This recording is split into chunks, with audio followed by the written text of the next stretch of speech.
exercise.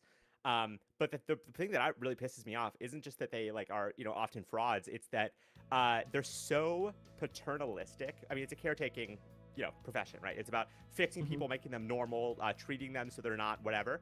But like when I'm looking at dementia, my sense is that you want as many things as is possible for them to connect to, because the less they connect to things, the more they lose themselves. The more they lose themselves, the more everything else gets worse.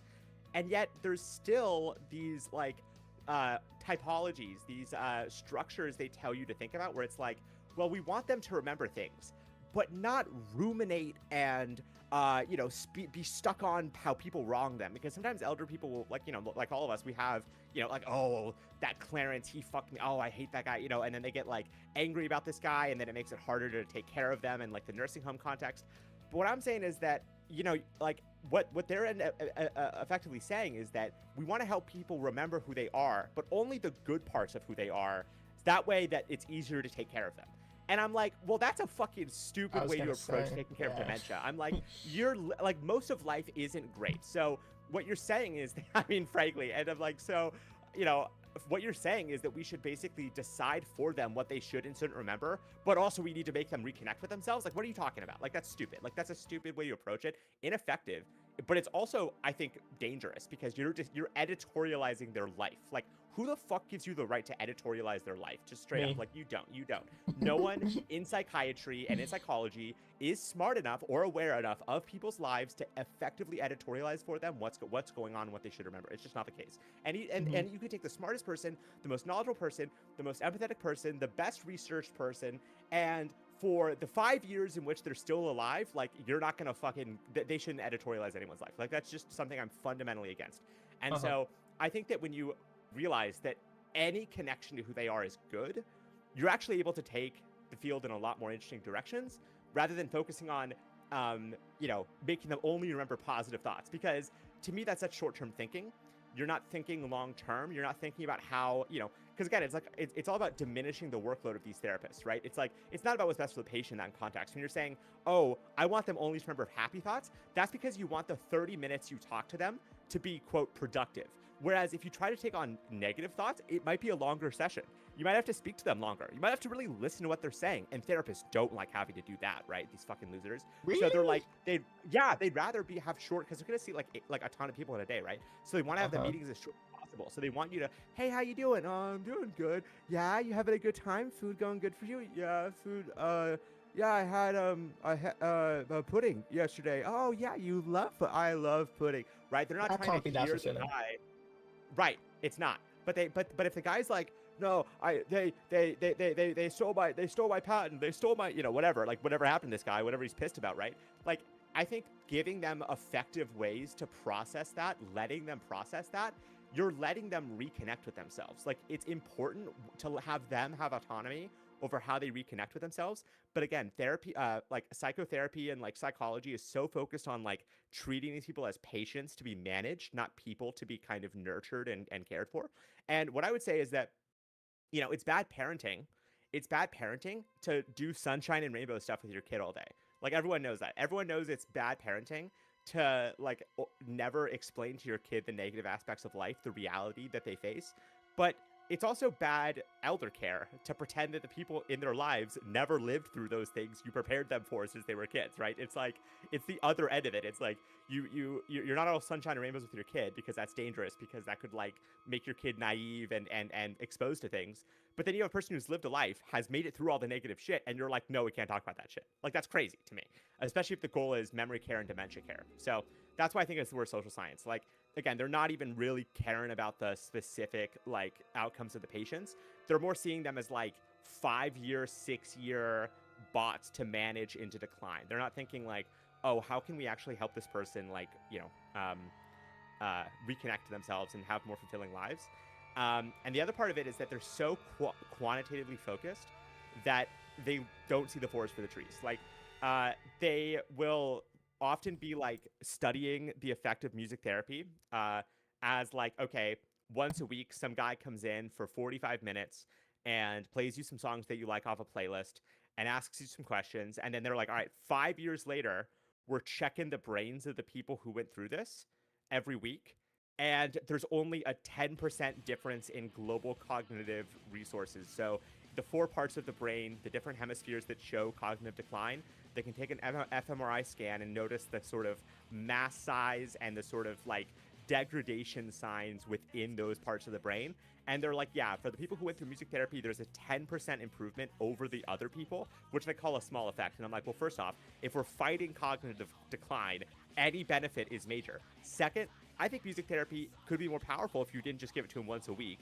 And thirdly, that's you're doing your bias is in the fact that of the people who survived the 5 years, it's a 10% increase. What I would say is that a lot of people probably could have made it through those 5 years if they had better access to music therapy. Because what these nurses on the front line are saying often, and this is what's so sad. I mean, in Spain, it's crazy. Like, they literally are saying the most effective part of music therapy is how it makes patients compliant, and this is really good. Like, if you're trying to like get them to go to bed, you're trying to get them to eat food, they're having like a temper tantrum. If you give them music, it calms them down, it relaxes them, it makes them remember who they are, and like it puts them at peace. And then therefore they don't have to use the sedatives, the antipsychotics, tie them down to the bed like they normally do. Wow. And this is the craziest part that again, this is like what my sister needs to, what I really emphasize to my sister is like the benefits of music therapy aren't just in the like global cognitive region of the brain degradation. It's in they don't get fucking loaded with sedatives, which according to the meta-analysis I've seen of different studies, major increase in stroke risk, major increase in pneumonia risk, like the two most dangerous things for an elder person, major increase in broken bones as a result of restraining them. Their fucking arms break, their fucking hips break. Uncle George starts being unable to move again. You know what I mean? They tie them down to the bed using this like stomach strap, which can often break ribs, which can bruise the organs. And honestly, the numbers that we have need to be understood in the context of these nursing homes aren't super honest about the numbers to begin with. Like, they're not like usually claiming responsibility for injuring the elder people in their care, because that's a fucking lawsuit waiting to happen. So they systematically cover up to the extent to which they're causing damage to these people.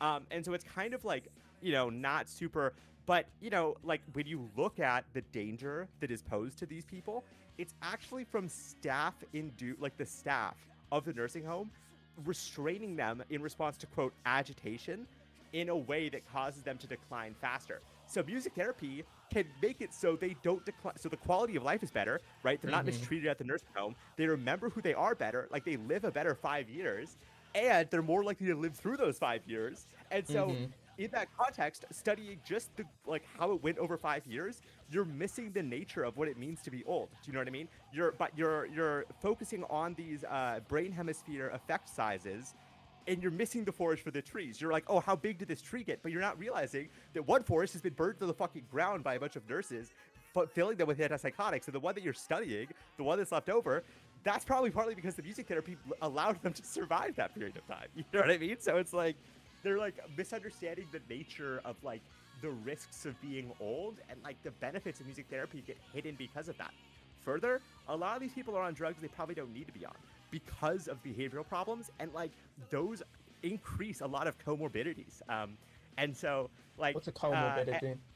Comorbidity is the dangerous think of like a morbid, you're just like, oh, that's morbid, like, it's dangerous, it's disgusting, it's bad, right? And what it is something that goes along with something else. So in medical context, it's like a comorbidity with a person who's like has like epilepsy might be a person who like is a bleeder, right? If you're like also a person who bleeds a lot when they get cut because they have like low, like, if you have seizures and your risk of like, smashing your head into something, and also your body can't naturally clot, and like, that's a comorbidity to a seizure, is like, the idea that you could like bleed out in your head by like, like having a seizure, bashing your head, and then you can't stop the bleeding. Like those, the more things stack up like that, the more likely you are to die, right? You know what I mean? It's like a compounding risk of death.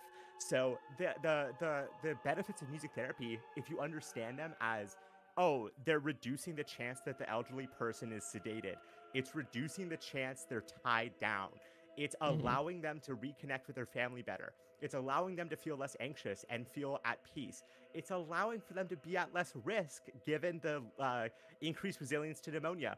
they're not going to have broken hips because they're not fucking trying to escape or fall down or, whatever it is. Like, a lot of times at these nursing homes, the way that they record the injuries of these elderly people, they're like, oh yeah, they just wandered off and fell down. And it's like, the reality is they were tied down to the bed. They struggled to get out. By the time they got out, they were like weak. Part of their body was broken because their bones are brittle, and then they end up falling down, right? But the nursing home doesn't leave out those other two parts. They just say this person wandered off and fell down, right? So, and so it's like, we already have such a large effect size to know that it's so beneficial in these nursing home contexts, and they're not even being fully honest with us about how dangerous it is to be an elder person in these places. So, yeah, that's kind of what I mean by they're missing the forest for the trees. It's like they don't realize the nature of what it means to be an elderly person because they're so focused on their like fMRI machines and like looking at brain hemispheres, That's a good critique. I like that. Yeah. Yeah.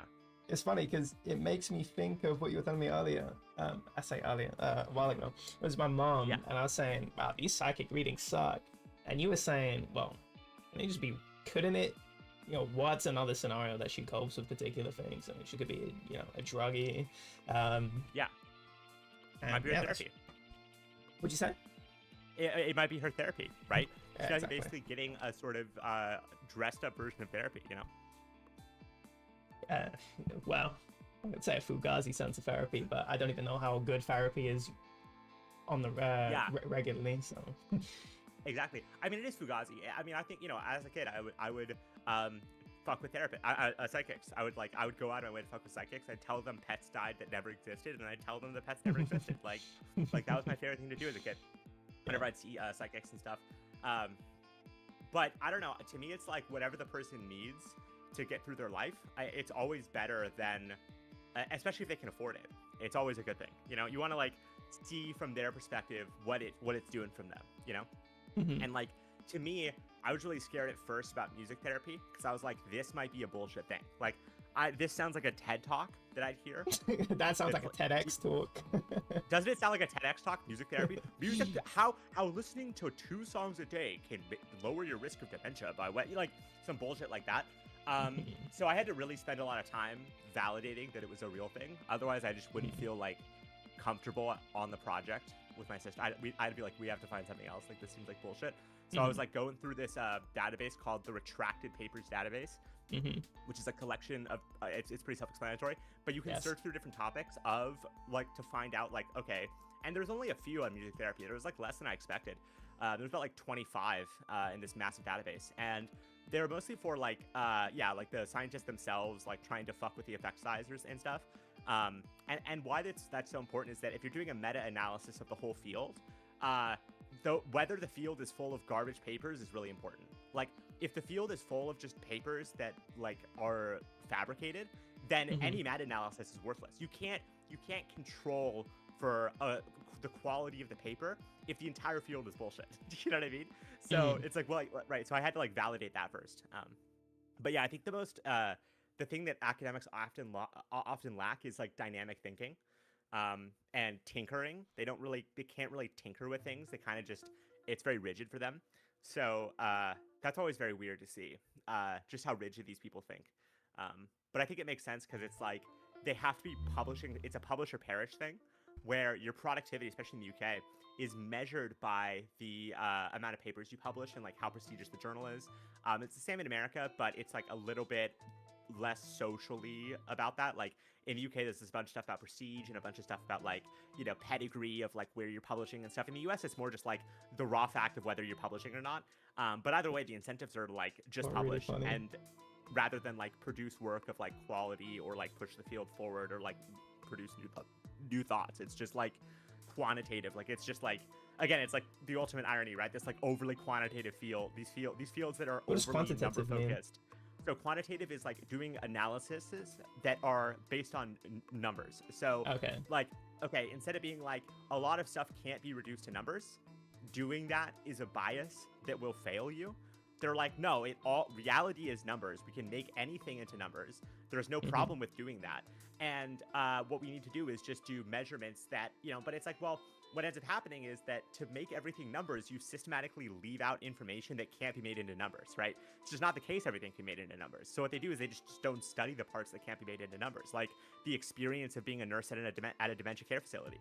Like, I'm watching these nurses talk about music therapy, and they're like, it's so good to see that I'm doing something good for once. They're like, we don't have to tie these people down. It's one of the greatest things I've seen in all my years of being a nurse. They're like, the last 35 years, they're like, the parents are coming, the family members are coming to see their parents in these homes, and they're seeing them get better, and we can show them that these people aren't gone, and they're wanting to come more. And it's like, okay, those things can't be turned into numbers, but they're so clearly powerful. The nurses could not be any clearer. Like, they're the ones dealing with elderly people all day. We should listen to them more than we should listen to the guy who comes in from Barcelona Hospital with an fMRI machine.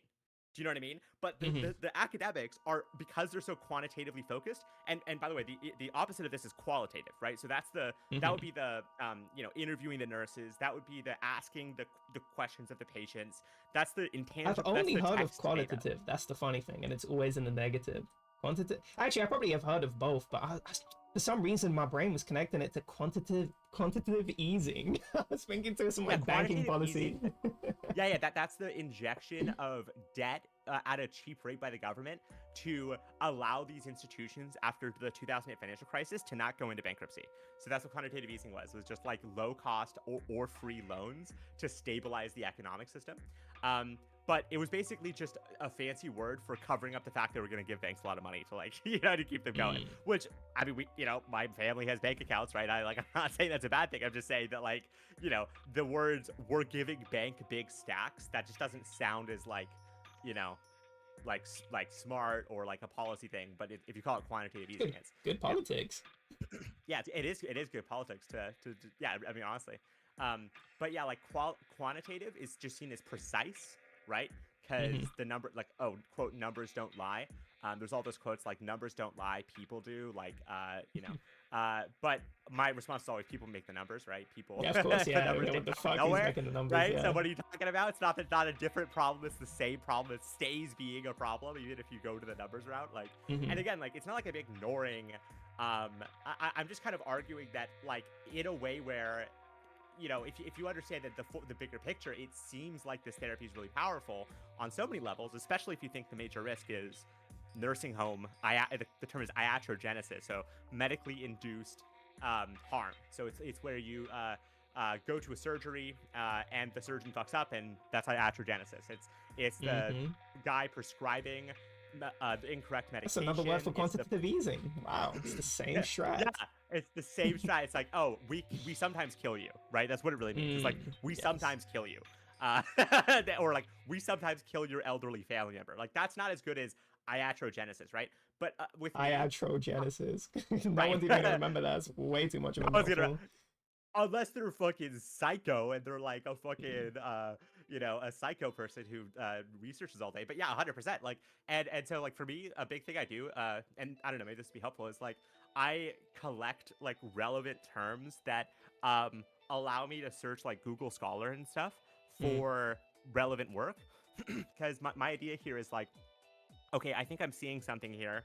Let me see if other people have seen this before. And like, if I get results being like, they're like, yeah, no one's using these words together, I'm like, all right, I'm off here. Like, you know what I mean? Like, because like, throw out the question of like, oh, how powerful is the effect size? Just ask the question like, is what I'm seeing seen by other people? That's like the base start of like, of any academic project, just to be like, because you're never gonna have an original thought after like, 4 days of research. Like, I couldn't be producing original thoughts without really spending years in the field, you know what I mean, and seeing really, so like, that's why I'm finding all these big awesome indictment if you want.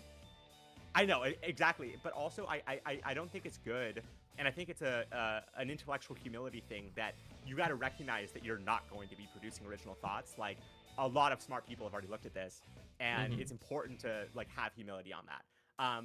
But it's also important. I'd win. Yeah, exactly. Like, I'm trying to get number one. I'm trying to get number one. I am, and I'm trying to get number one. I was telling myself a bunch of stuff like, fuck it, I win. I would just like, I'd be listening to like hyperpop music and doing like drumming with my hands, and then being like, and then reading these academics being fucking retards and being like, fuck these people. Like that's how I'm like doing it. But like, yeah, I don't know.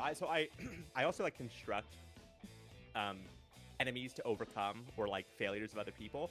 But yeah, like one of the big problems is the fact that when you do all these meta-analysis, they're like, oh, the effect size for music therapy is small to moderate, the quality of the studies is low, and all that they mean by that is they only tested it on like 30 people. But that's just because funding constraints. Like it's literally just funding constraints. They're like penalizing a field for not having more money, but like and then downplaying the benefits. Shit really pissed me off, honestly, to read that shit. And I don't know. I think that overall, another thing like people don't seem to put into consideration is like they'll do these apps for musical therapy, and they'll give people these iPads, and like it's never discussed. I mean, it's very rarely discussed. I found 3 papers talking about it, and they're actually really helpful from these design students, these innovation design students, and then this field called HCI, Human Computer Interface Design.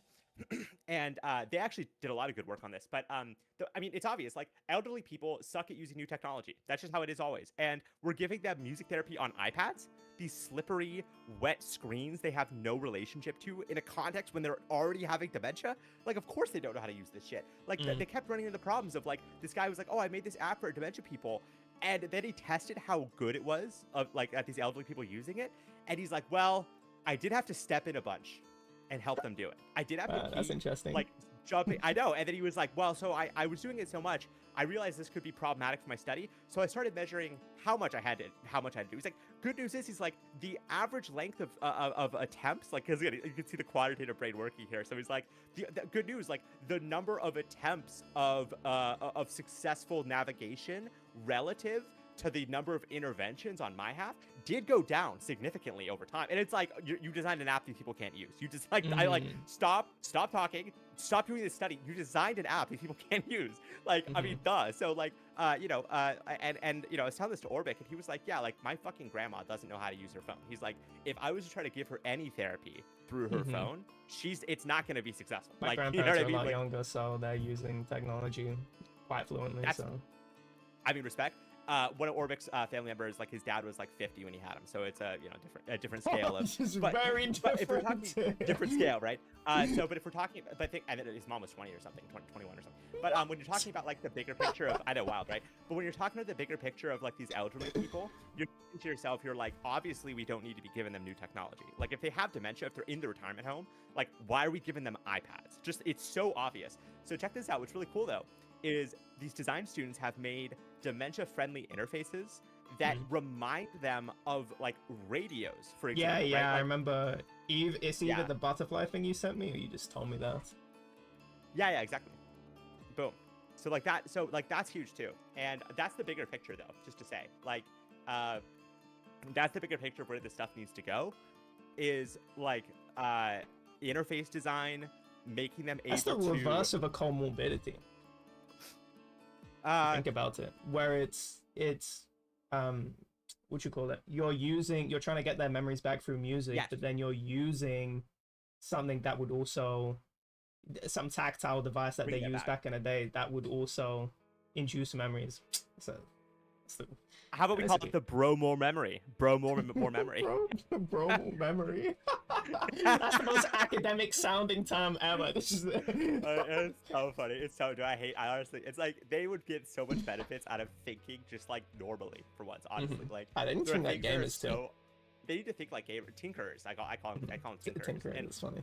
My thought with tinkering is the like I this was super random, but like 3 days ago I was having like AI create bedtime stories about the battle between the evil giants, which are actually just advertisers, and the like young tinker like spell magicians. And like the basic story was there were these giants that whenever they'd see you walk down a path, they would want to sell you things, right? And eventually the townsfolk realized that like these people were getting older walking down the road unless they wore this cloak invisibility ad blocking, right? And then the giants were like, oh shit, like what's going on, like we're not selling anything anymore, and like all these people are walking out with visibility cloaks. So they started in this world getting these spiders at these gates who would crawl across your fabric and detect if you were wearing this invisibility cloak. And so it's like this battle between them, and that's kind of the story it was inventing. But like I was just kind of like thinking about tinkerers and like why they have an advantage. And I think their advantage comes from the fact that the institution has to move first. Like if they're setting up a new ad blocking policy, they have to move first, and then we get to tinker, right? So the tinkerers always, in my mind, they always win if you actually do the tinkering. Do you know what I mean? If you realize the first mover disadvantage that comes from having to build, okay, they're gonna build this wall. Well, yeah, okay, now we can get the ladder, right? You know what I mean? Like they have to move first. Their movements are always so much slower and so much like therefore easier to overcome. And so I was thinking about how like if I wanted to make bedtime stories, I would want to make bedtime stories for my kids like myself. Like I would like I think that would be rather than like because my grandpa, one thing he would do is he'd tell me these insane like made up, he'd tell me like the history of California, and it was like the governor buying a bunch of gold cars, like because the current governor at the time, Arnold Schwarzenegger, he had all these like gold Hummers. And so the entire history of California was always told to me. My grandpa called it screwy history, wacky history. But it was always about how like Arnold Schwarzenegger's like wealthy, he needed a car, he needed a road to drive on, obviously, with the gold Hummer. So he invented roads in California. It's just like stuff that I knew was bullshit, but it was so fun. It was so fun. Like he understood the kind of shit posting I liked, and then he would like make these stories with me. And I was thinking about how like, okay, it's not just enough to be the opposite of an iPad parent, you know? If you have kids, like it's not enough just to be like, oh, like I don't let my kid have iPads. You need to like engage with them and like tell them stories and like, and I'm like, what kind of stories could I tell my kids? And I was like, I would definitely tell them old-timey stories about how ad blocking are heroes and how ads are like evil fucking wizards trying to steal your soul. Like, that's a really good story. Yeah, I was gonna say, secret kid. No kid yet. I wish. Don't have a kid. But I also definitely that would be an Uncle Mirage story if my sister has kids. Let me tell you about the evil ad blocker, the evil advertisers, and yeah, like at the end of the story, they like it's like about Manifest 3 getting created, like the Google trying to get rid of uBlock via Manifest 3, and it's about how like and like part of the story is the corruption of AdBlock Plus and the downfall of the original hero through whitelisting non-intrusive ads, right? Because AdBlock Plus says like they'll only show you non-intrusive ads. Wow. Which means they're deciding. So the middle story is about the downfall of the hero of AdBlock Plus and the rise of uBlock Origin, the true hero. And in that one, it's a gendered she. uBlock Origin is a she, who's not gonna get tricked into doing. It's like the giants came to uBlock to AdBlock with their sweet silky silvery tongue. And tricked it, like that kind of shit. Tricked him into showing only non-intrusive ads. Oh, it's not. Sometimes we have useful things to share, they said. uBlock Origin became corrupted under their spell. Or AdBlock became corrupted under their spell. Like that kind of thing. Good. Yeah, uBlock's good, yeah. Exactly. But that kind of thing, like I love that kind of shit, and I don't know. I love tinkering. Are they meant to even understand what you're talking about, or is it just... Yeah, I would change it, like if I was to tell it to an actual kid. Right, but I was like going through the rough draft of creating what I think a story, and then I would scale it and make it kind of more like shorter and whimsical and that kind of stuff. But I think it'll be cool for them if like the stories I would tell them are stories that in the future they revisit and they realize what I was meaning on like several levels. But at first it's the story of this like these wizards being defeating these giants, right? These tinkering wizards and mages and architects and people working together to defeat these giants and liberate the townspeople from these time and life stealing, goblins and gremlins and stuff. The giants who stop you on your path and make you stealing time, which makes you they're stealing time from you, right? And then into the future, at the end of the future, they're gonna be like, oh, I know what you mean now, like I get it. And that I think that was powerful for me when I realized how many levels of meaning the different stories I was told. And then so in the future, like I want to give the same thing for like those kids, so but yeah, I'm just trying to think in general of like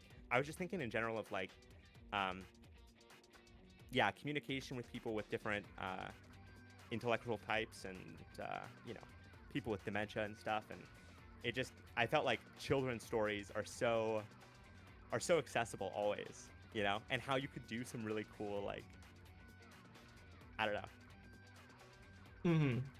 I was gonna say, what was I gonna say? Oh, with the iPad kid thing, I'm wondering what even is an iPad kid and what demographics, on what cultural lines do they fall upon? Economic lines, whatever. What have you seen with kids? Because I just see every parent like bring kids in to restaurants and stuff, and they'll have an iPad when they're waiting. I'll see kids in cars with iPads. Cars is definitely a big thing. Yeah, they'll be in the car, they'll be on the iPad, right? Like, I see it as like the parents give them the iPad anytime they want the kid to stay and wait, and then that goes into home. And I'll just say, like, I've seen people like EXE who are internet natives because they didn't have a home outside of the internet, and I wonder how good it is for kids to just be on the internet without them, And I'm not against it fully, but I think that part of what's going on here is that there's the iPad parents, and then there's the parents who are slightly wealthier and can afford to not have it be an iPad thing, and then they moralize and act like they've done all the things they need to do because they don't give the iPad. And I'm like, I think that you need to be much more engaged in your kid's life if they don't have the iPad. Like, that's part of the thing, and I don't see that get done necessarily. So I don't know. What I'm surprised about is how little. I was talking to EXE, that I say the same thing with the he's very much been on the internet unrestricted for his entire life, and I see he's basically only created a world on the internet where he's part of that nation. He doesn't have dual citizenship in the real world. It's very hard for him to go, wow, I can actually do things that exist outside of my room. It's a very foreign concept to him, and very skeptical of that. And yes. It's definitely something that I remember Trickies was telling me about an argument they had over the internet, and this is the one thing which made me start thinking about identity a lot, is that EXE says, oh, I'd just be a completely different person if I didn't engage in the internet in this way. And for me, the attachment to the identity was really strange, because I know I could be a different person if I did different things, but I would have just been that different person. I don't need to be so attached to who I am currently, because if I would have been so attached to who I am right now, if my life went in a different trajectory, I would have had the same mentality. Oh, who I am now is the most important thing. I've been on the internet more, I would have been a totally different person, right? I'd like you saying that, right? You'd be like, imagine I know much more about technology, or I didn't spend a lot of time on the internet, so I don't know about this. I would have. I decided not to as a kid. You start thinking about who you could have been from that perspective too, right? It's like always the same loop. I try and if I'm thinking about something, I do try and think about it in terms of, because we always think about it as like me, not this is a entirely different person, and I'm putting it's me in relation to them, instead of trying to be in the middle like a mirror or something and go, okay, now let me look at these. Now obviously you can't do that, but I can try and emulate that as best as I can. Okay, I'm looking at these two beings, and what am I seeing in these two different beings that differ? That's a way better approach, instead of being I think it's very scary, because once you get too attached to your identity, I think you get attached to, you just become conservative. I mean, conservative, I use the word in a very much upholding everything that so you're not saying that word correctly. It's diversion, not diversion. And I'm just going, the English language is not going to be the same when you leave it, and it's not the same as when you found it. This is a stupid engagement with the fucking language. You need to speak Oxford English.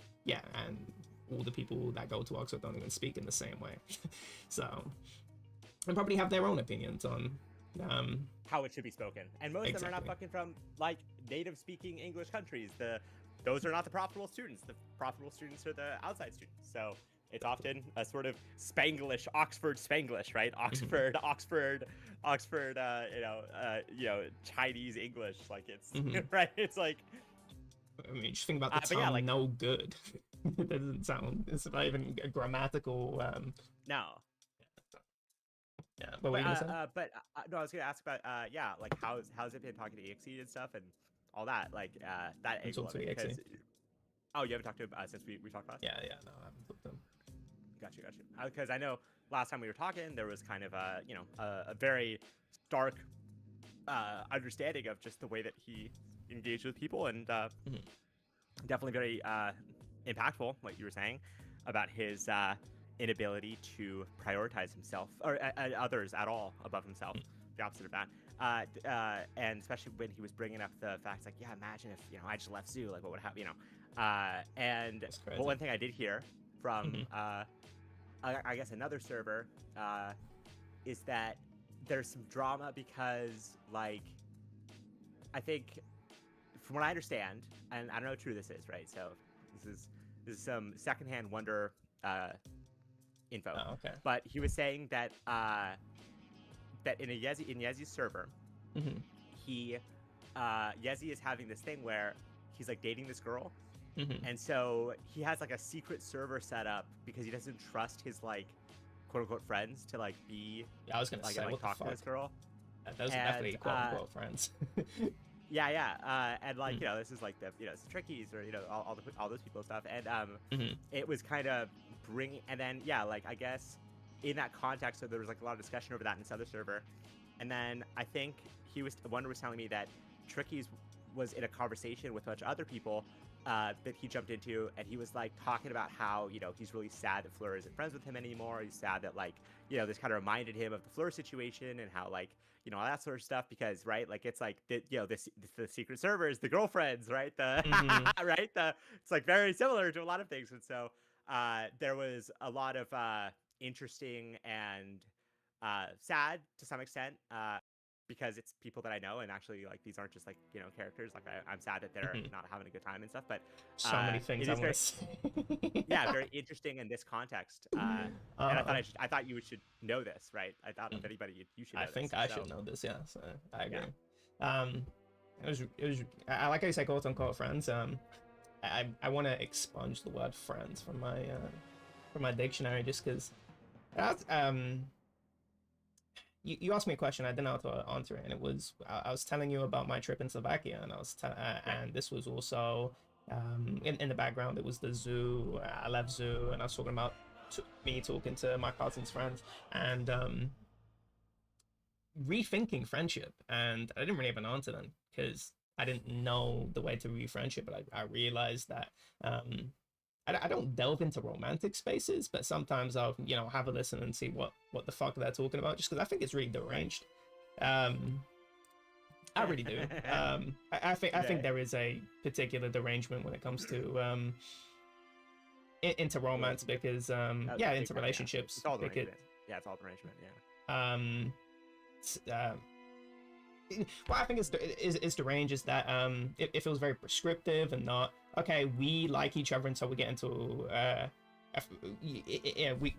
we form some sort of union, and then we go from there in terms of we have our own particular rituals and our own idiosyncrasies. It feels very much following a format, and to me that feels deranged. And then I hate the hard truths. The hard truths are just cunt and conformity, where it's when you're an older woman, you're just gonna have a smaller dating pool, and I'm just thinking, I mean, sure, but it's always trying to serve some sort of conformist role in terms of there's a woman trying deeply to look for connection, and then it's sort of trying to make them stop. You're gonna run out of time.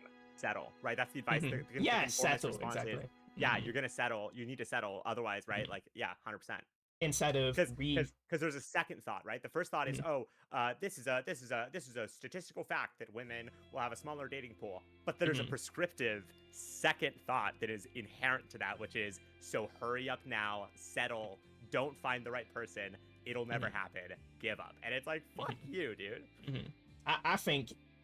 Yeah, I think it's just a fucked up way, because we have these standard societal demarcations. The regular words we use around friendships is friends, acquaintances, romantic partner, and those are just and family member, and those are just simply not equipped to because they're so kind of narrow. I think they're quite narrow. Because then it becomes very you try and fit the mold of what you can do in a friendship, and for me it's I don't like that. And specifically going into the relationship thing, it's sort of people have an idea of an attainment of, you know, a particular relationship that can exist, and it exists in a specific bounds, but really it can be way more expansive in terms of you can have a bunch of different people in your life and have relationships with them that fulfill particular needs. That doesn't have to be in this, you know, one magic partner. And I think viewing relationships like that is super fucked, and I think that's why women actually do, where they build out networks that are, there isn't that big.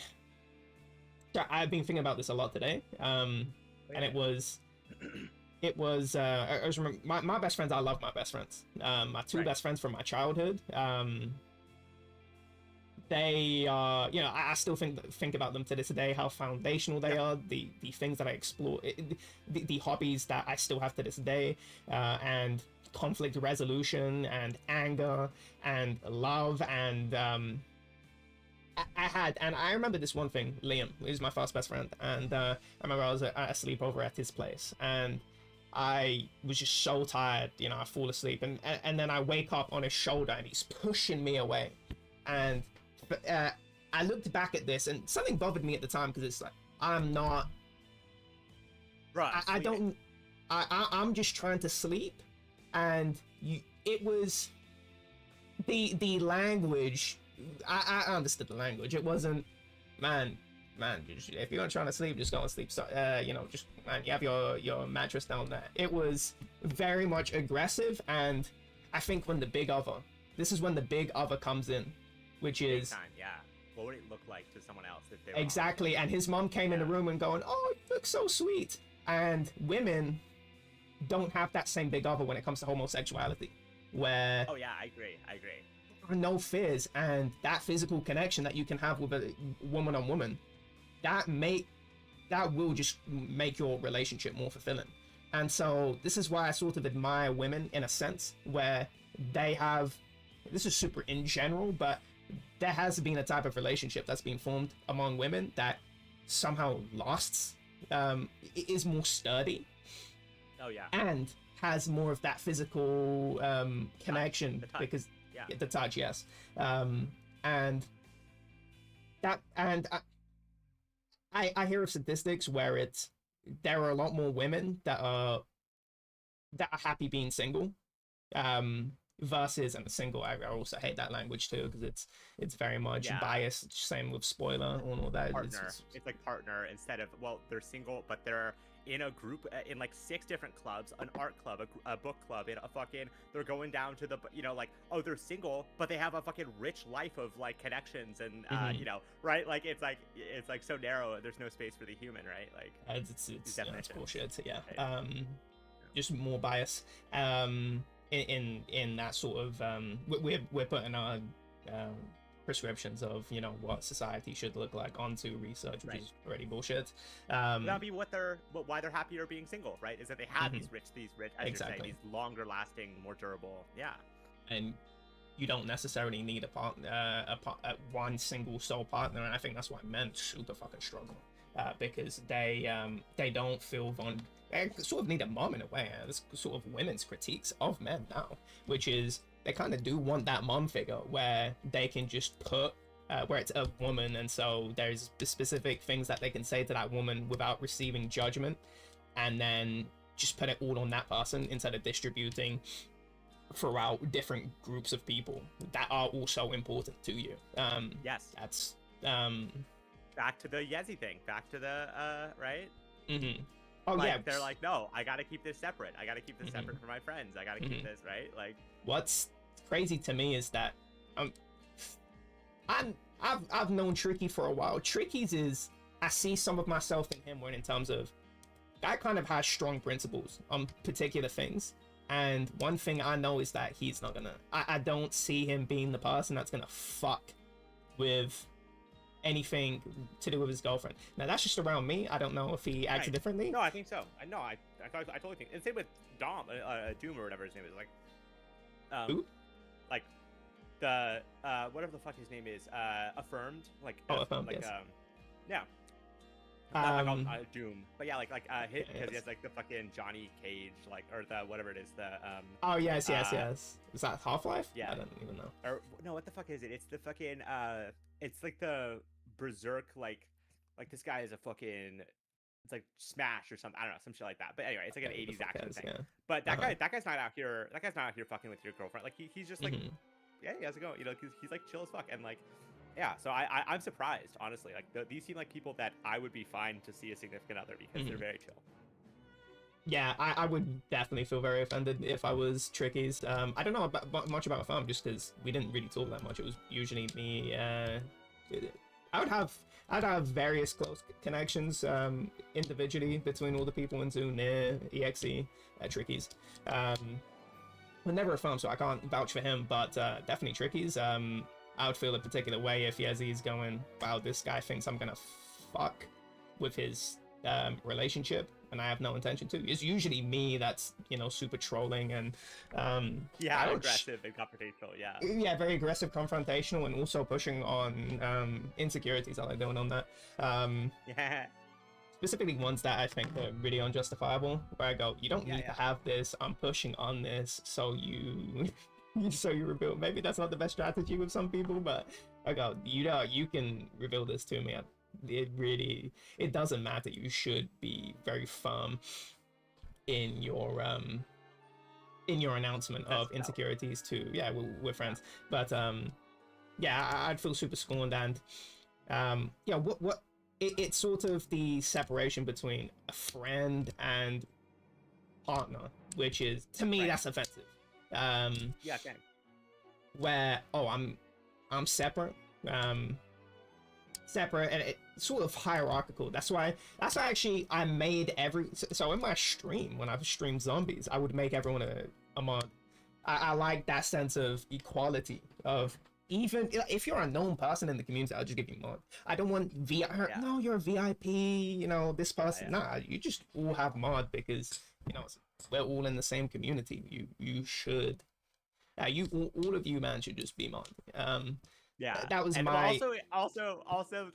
Also there was a practical sense where there was some people coming in that would just fucking auto ban people unless they were like. There was also the practical sense of like, oh, let me mod this guy so like Bagsy doesn't ban them or like Tony doesn't ban. You know what I mean? It was like, there's also practical. You're like, I don't want people just to get banned. You know, when they enter my you know, like, you know what? That's probably too. I didn't even think about that, but maybe that was my consideration back then. I actually know why. It was the practicality of not having my Flow account and then switching between alt, and I just need to have a mod list, and I kind of have a rotating list of I don't like this guy now. It's just I just put the list in, boom, man, all these guys are mod. So, but I like that equality, because I remember when Wanda, he didn't trust me enough to put mod in his chat, I felt, all of you guys would be mod in my chat. I would have no disparity, because I don't even remember one time my trust was delayed, and it was, of course, by Tony. But I genuinely like that. I'm gonna give you that room, and you know, you can either fill it or not. If you don't fill it, then you know, that's up to you. But I'm gonna give you that room, and it sucks that the room is being removed from Tricky's to, you know, no, this is who I want to be in it, and I don't like that. And anyway, I was looking at this one Chainsaw Man scene. Really, it really just clicked for me in terms of, okay, friendships. How am I doing friendships now? And in terms of how am I? That's why friendships. That's not even a word that in my vocabulary, even though I keep using the word. It was, hold on, Power and Benji. Wow, the AI actually puts the exact scene I'm talking about, but I want the whole manga panel. I want the whole panel. It's. Wait, I gotta go to the bathroom real quick. Okay. Make sure you hold on to your. Yeah, because I forgot. Don't worry.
Oh, Wagwan.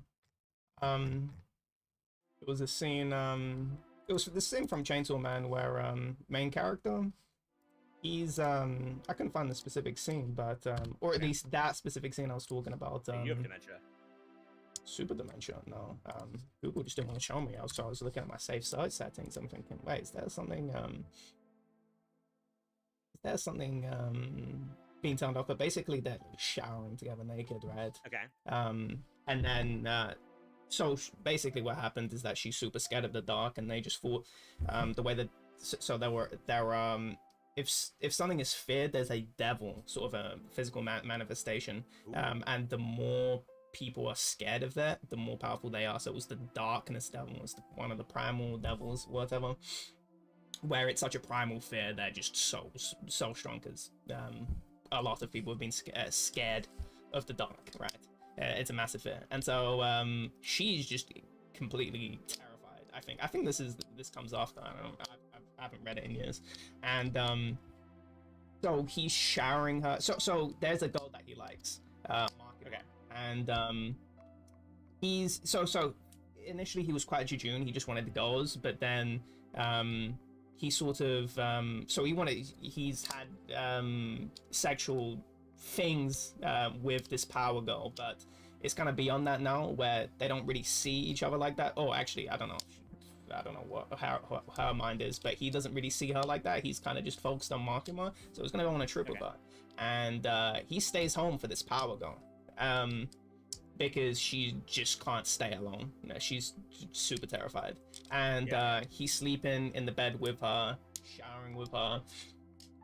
That's to the point of, and there was no big other telling him, no, I can't do that. That's, improper. I can't do that. I've got this other girl that I liked or anything like that. Lady. Because that wasn't, it was beyond Eros at that point. It was more of a, I actually had to look up the, Greek has a bunch of words for love. Where Greek, all words for love. Brilliance, dude. It's crazy. But Eros is the, 8 types of love. Hold on, let me pull them up right now. So Eros is the I know there's that one of them is like Eros is what? Sorry. Eros is the passionate, romantic, sexual love. Agape is unconditional, selfless love for all people. Philia is deep and loyal friendship, a love based on equality and companionship. Storge, I don't know how to say that. Storage. Probably like that, storage. Natural familial love, such as a bond between parents and children. Ludus, playful, light-hearted, and flirtatious love, like the love shared in an early stages of relationship. Pragma, enjoying practical and long-standing love that has developed over time. Philautia, I don't know how to say that. Self-love, which can be healthy or unhealthy depending on how it is expressed. And then mania. Well, it's kind of obvious. Obsessive love, that can lead to madness and madness or possessiveness. And but for me, these seem quite applicable. Multiple can be applicable to one sort of relationship, and the mania plus Eros, that's a big thing, and maybe a bit of Ludus. Definitely a big thing in how people conceptualize romantic relationships, but I like how I can just put Hollywood, sort of, jejune, sort of super restrictive relationships, I would say. And so this guy doing this, right, and this is why I say the gamer thing, right? You have to think, who are these mangakas? These guys are now, writing these stories, post 91, when did the bubble burst? I don't fucking know. 1991. Oh, the Japanese currency. 89, actually, I think. Yes. Or it was the bubble that burst, and that was that they've had I think it was the property market. I don't fucking know. Their bubble crashed, and they've had stagnant growth, and that's accelerated. Sorry, a whole bunch of problems. Problems, by the way. Kind of problems, I don't know, it's kind of framed like that. Hikikomori is one of them, and but in general, if we're not even going to that gradient, there is just more of a sense of isolation, and I think that creates a different view, where I think I've been isolated from society in particular ways just because I've withdrawn at particular times, more so than other, but I've generally been quite withdrawn, and I think it gives me a different take that I just don't. I don't have those same insecurities or the bravados that I would have had as I was a kid, where I was ashamed of the pink DS. I remember I had to ride my mom's ex. He had a kid. I'd call her my sister, so I'm just gonna call her my sister. My sister, she had to ride her bike into town into the bike shop. And that was the most. It was a pink bike, and it was the most humiliating thing of my life. Now I can sort of view in retrospect as that no, it was the big other in my head. There was no humiliation. It was the big other me thinking. And if I really cared what other people think, I could have owned that, and that would have looked more impressive because. It's like me with Yezi. It's the fact that I see that insecurity, I pounce on it. Whereas if somebody backs up, I'm going, oh, I don't care about it. I never cared about that. I cared that you cared about that, sort of thing. And that's how a lot of people are, but in your head you don't see that. As a kid you don't see that. You're way too obsessed with your own identity and how you're seen. Just to not give you a way out of it, my friend Quinn, he and I, one of the things, he would get this bike, this really big bike that he has, and he still has it 10 years later, but one of the things he takes pride in part of his identity is using tools and technology, not disposing of them, because he's he comes from a very rich family, so he could just get anything he wants. So for him, a way of getting his own identity is to just get things and hold on to them and repair them and make them better. And he's built upon this pink bike that he's ridden around for fucking a decade, since we were awesome. in longer, since we were in middle school. It's crazy. Anyway, so not to give you a way out of it, but it's not something you can't know. It's just often not known. Anyway, yeah, sorry. Wait, what specifically were you talking about? Oh, I was saying that, so you were saying you were embarrassed to ride a pink bike into school, and then as a kid you don't really think about the fact that it's not that I actually care about it, it's that I care about you caring about it, right? But I'm saying, and then it's but most kids at the time, they're not thinking that way. They're thinking very materialistically and instrumentally and stuff. And I'm just saying that some of my friends that I knew as kids were actually able to overcome that, to say. So it's not we're not fated. I'm just trying to get rid of the fate idea of well, that's just how kids are. No, yeah, actually true. You have. Anyway, that's 100% true. Yeah. Yeah. And so, I mean, technically, we are fated. But yeah, I know exactly what you mean. Yeah, I don't like that idea of fate. Well, that representation, it's very much this is the problem where I have with usually men when I'm talking to men, because most of my friends are men. Actually, all of my friends are men. Where they go. Where men are, you don't even talk men as men, you talk them as each individual person that you meet, or maybe categories within that men group. But women are just women, and women are like this, and I'm just going, I'm kind of bored now. I'm really tired because people, it's sort of like you're putting a fucking train track through 50 different communities, and it's just oh no, actually ring road, you put the fucking ring road through a whole bunch of different communities, and you've intersected them. These communities are not the same. They don't view themselves the same. They're antagonistic towards each other, and you just call all of them women, right? It's women, right? And so the harem. And so, with that view of children, it's children are going to be like this. They're not going to be like anything. They're very malleable, and they change a lot. They're changed by different circumstances and genetics, and who the fuck knows what else. And anyway, going back to what I was saying, right, is that in terms of my your own development, you're very isolated from the world, the gamers, yes. And so these people that write these mangas, now they've been alive for a long time, post-bubble, and these problems, quote-unquote problems, accelerating. I'm sure they have different views of these different things. I think the way that a lot of shonen just fail to write competent women, that's I think that's probably a sign of probably in very male-dominated spaces. And so you see, and also probably traditional views of, just Japanese at that time view of relationships, probably massively, not probably. Obviously, we can see the lines. We can see Kurenai, one of the best ninja in the village. She's just a housewife now. Well, what the fuck? Why would she ever be a housewife? That's huge. Itachi came in and fucking domesticated that bitch. Let me tell you. Yes. Asuma really got that bitch in her place. You got her fucking in her place, bro. Even after he died. Yeah. So, somehow. you can see all of that, but when it comes to Naruto and Sasuke and the rivalry, no, I don't think it's actually a particular. I don't think this is a super rare friendship to have, because I've touched upon, you know, I've seen glimpses of that in the relationship with my best friends, where it is really that, it really is that, you know, camaraderie, that level, that's a love, you know. It's like, let me think of that. That's sort of a filial. Is it filial based on deep love for friends? It's sort of what's the your friendophiliac. Your friendophilic. No, friendophilic. But it says deep. At least this AI says, or the Google AI overview says, a love based on equality and companionship. Yeah, there is the I am. You know, where it's mono mono isn't like horse versus man, or you know, some fucking like ancient god versus man. It's mono mono equality. So I did have that. What was it again? Filial relationship with him, and you would see people very dominated in very gendered spaces. They would write about that. You would see that reflected in their work, but also this power thing with Denji and power.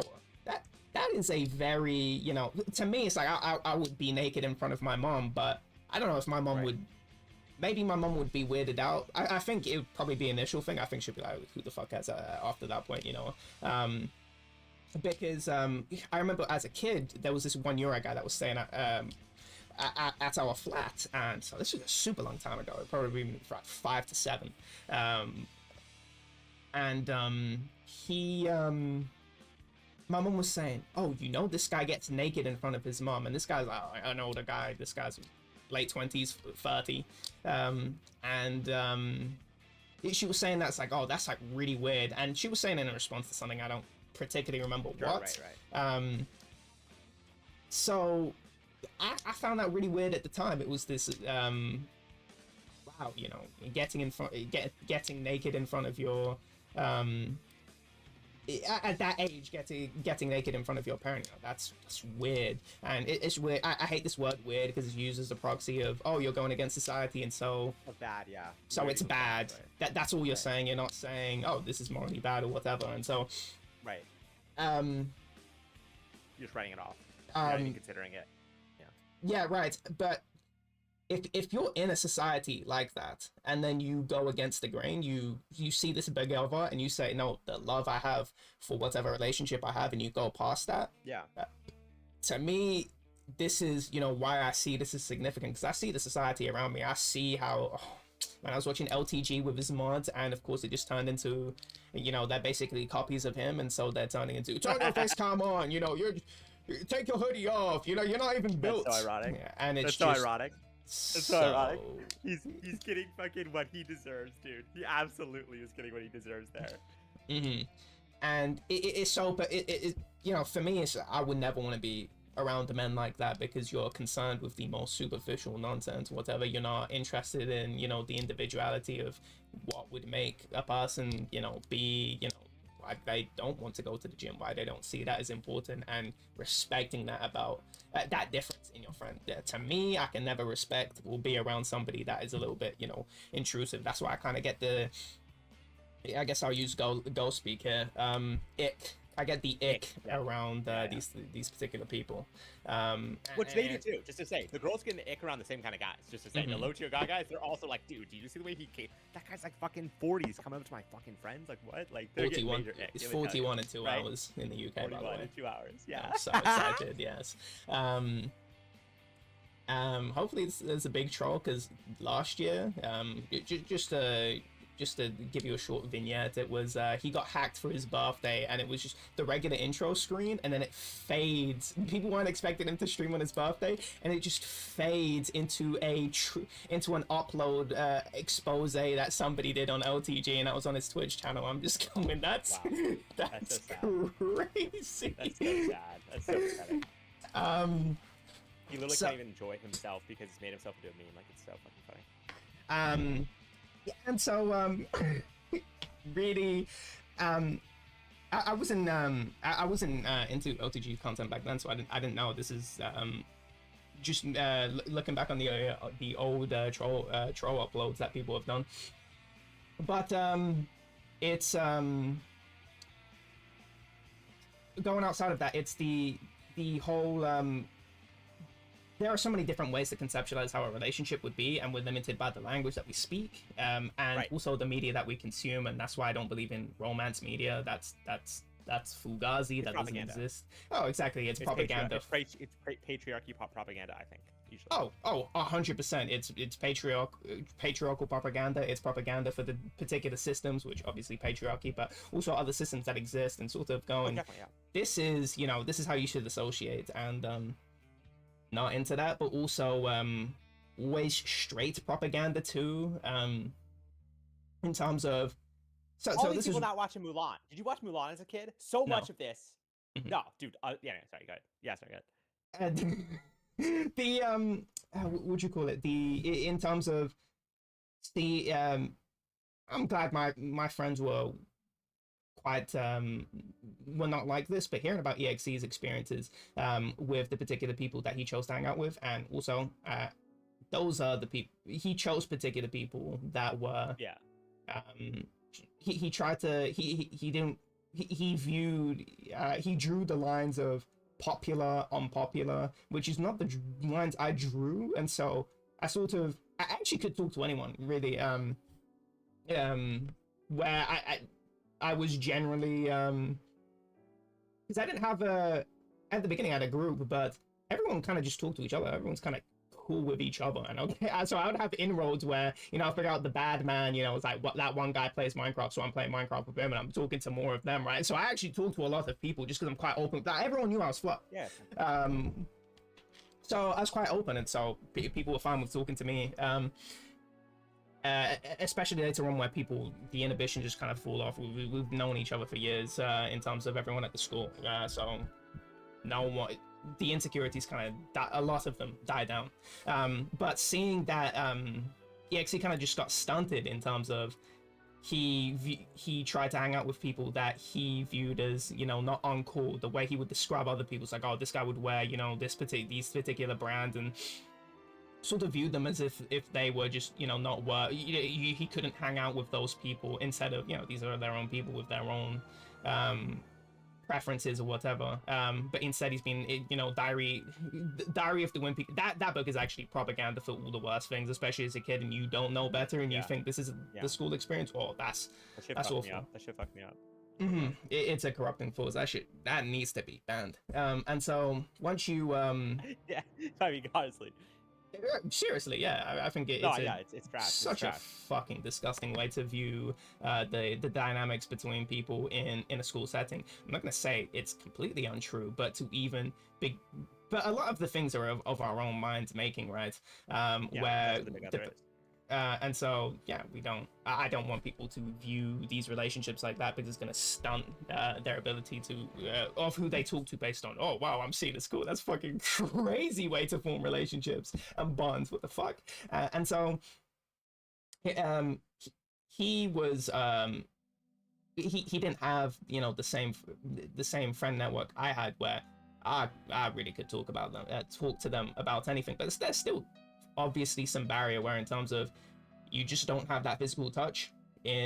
Some guys would get really touchy. It's really weird. It's a massive gap. It's the guys that they're kind of like me, in terms of they try and poke at insecurities, and so they will get really touchy with you, but in a way where it's like, you're being way too intrusive. There needs to be a conversation about this,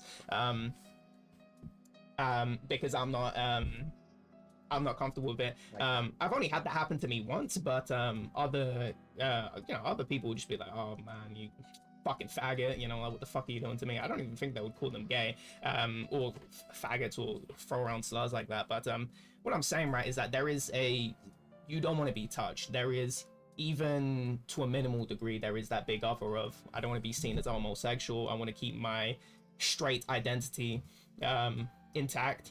And it's sort of a them thing. It's not even entirely, because there is no big social consequence, at least where I lived and where I'm from, to be gay. But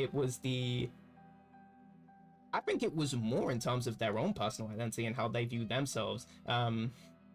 Where there's this one joke about Republicans where you know, they got an erection one time and now they hate girl cock. And I think, you know what, you know, I've seen a trans woman got an erect and then going, oh, they're trans, and that makes me introspect and go, okay, my sexuality is way more complex than just straight. This is different, right? But instead, they're the ones that get disgusted over that and turn that into hatred. I wouldn't be surprised. That actually made way more sense to me, especially when I was listening to Robert's. I linked you the guy that was talking. Robert Sapolsky. Yeah. Yes. You actually probably know way more about him than me. I only just found him recently. I've only heard the name, and he was talking about. He was talking about what do you call it? He was saying that. So he doesn't believe in free will, and I'm going, okay, nice, based on free. He doesn't believe in free will, but it's actually more interesting to see how he thinks through particular things. In terms of, okay, how do we arrive at the particular? When we understand that you don't have free will, at least, you know, I guess from my perspective and his perspective, he views, okay, how do you come across, you know, your political leanings? And he was finding from whatever the fuck he was looking at that people that are conservative just tend to be disgusted more. They tend to look at. Disgust is super big on that. Yeah, they're big in disgust. Yeah.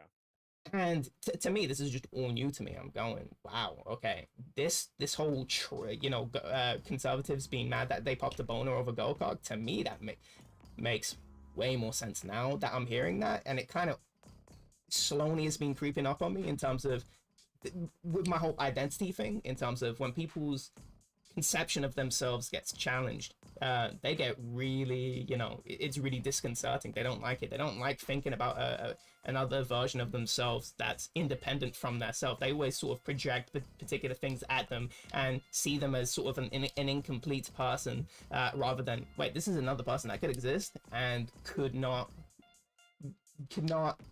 they would also be super, what do you call it? They would be feeling in the same way, defending their identity in a really strong way. They would feel like that. It feels like a foreign concept to these people, where they super defend their own current identity. Going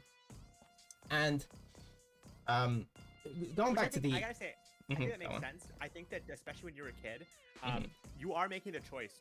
Like there is an element of, do you make the choice to pursue certain things that may or may not be socially acceptable?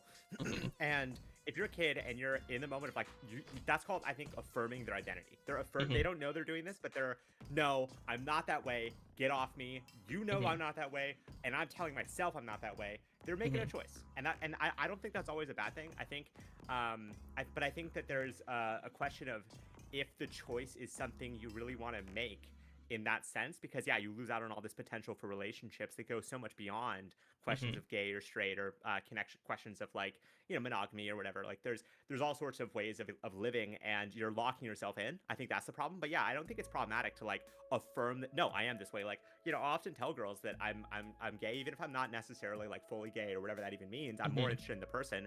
But because the girl knowing that I'm gay gives her a sense of safety around me, knowing that I'm not going to pursue her like an object, and that leads to more friendships and like, you know, so there's like, do you know what I mean? There's like ways you can like navigate that without being like you're trying to shut someone down.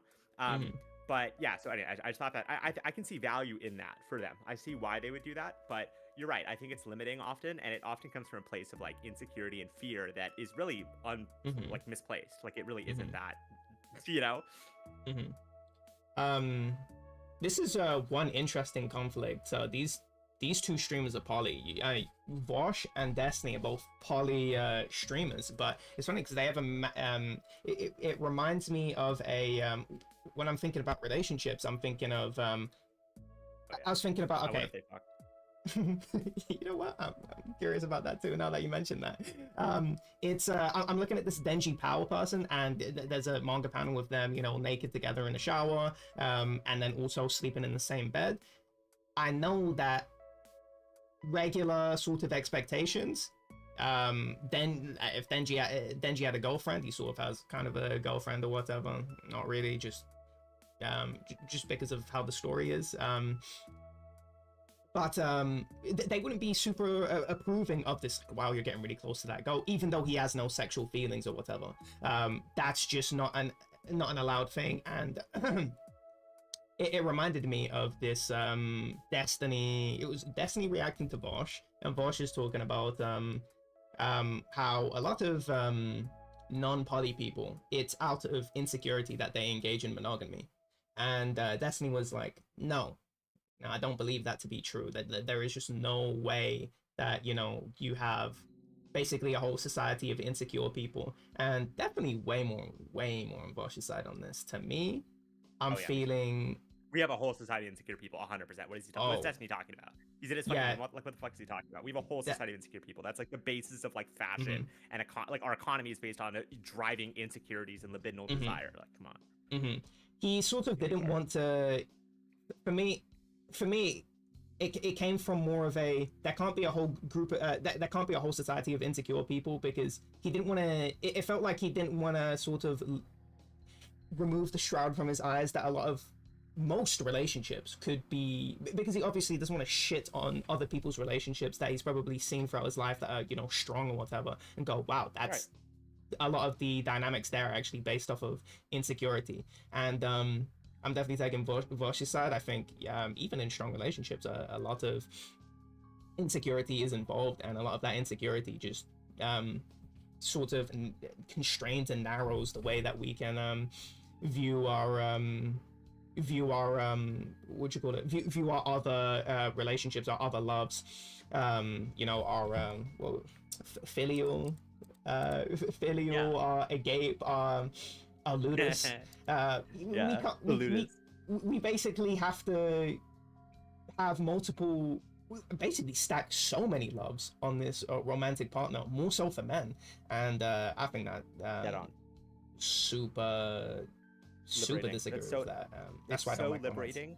It's so liberating to realize you can basically have a stack of love types that allow you to kind of engage and be like, because I think part of it, the insecurity is like, well, what is this, right? Like, will this end? Is this a temporary conversation? Is this a long-term conversation?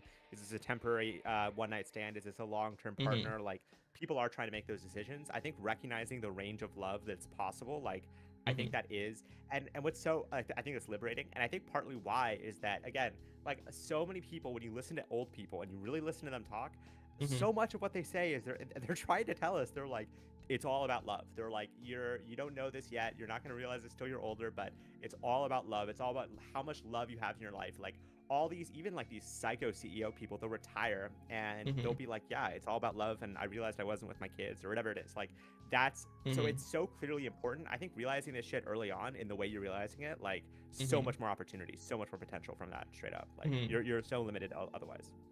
100%, yes. And this is what I'm saying, now that people like my uncle's trying to get me to date girls, and to me, I'm thinking, first of all, now I don't want to be really make big assumptions, but I'm thinking, so we're part of a fairly Christian part of Slovakia, which is already probably quite a Christian country, right? And so the what you call it, I'm just thinking about, you know, what, so I question my the people I talk to, because I'm from the internet, I do go to, you know, the hard shit in terms of, it's like, well, what are your views on, you know, religion? You know, how are you religious? I was even my lesbian cousin, she's still religious. To me, that, you know, took me aback. I'm thinking about how is that thing where you have a church that and my uncle says that, you know, he doesn't go to church anymore, that they spew, you know, anti-LGBT hate, and he doesn't like that. He has a lesbian daughter, and so I could see why he doesn't like that, but there is still that, you know, belief even in within my lesbian cousin. I'm thinking that, to me, that's a bad, everyone has that here. Not necessarily hating on that, because I don't know the full range of religious people, because most of the people I know and were super friends with were atheists. And I made that known just because I was an atheist, and I have that debater mindset, that, you know, that's very known, that it's like, oh, I'm an atheist and I care about that. I'm thinking, and I'm telling you, is he trying to set you up with someone, do you think? No, he's not trying to set me up with someone, but he is trying to draw me into, oh, you know, maybe we're gonna meet some girls, you know, when we go cycling, you know, oh, you know, I'm gonna, you know, maybe I'm gonna try and, you know, talk to one. I'm just going, no, I don't want that. I don't want to talk to these girls. But for me, it's, I have a very, I doubt that there are many people that exist that are this conscientious.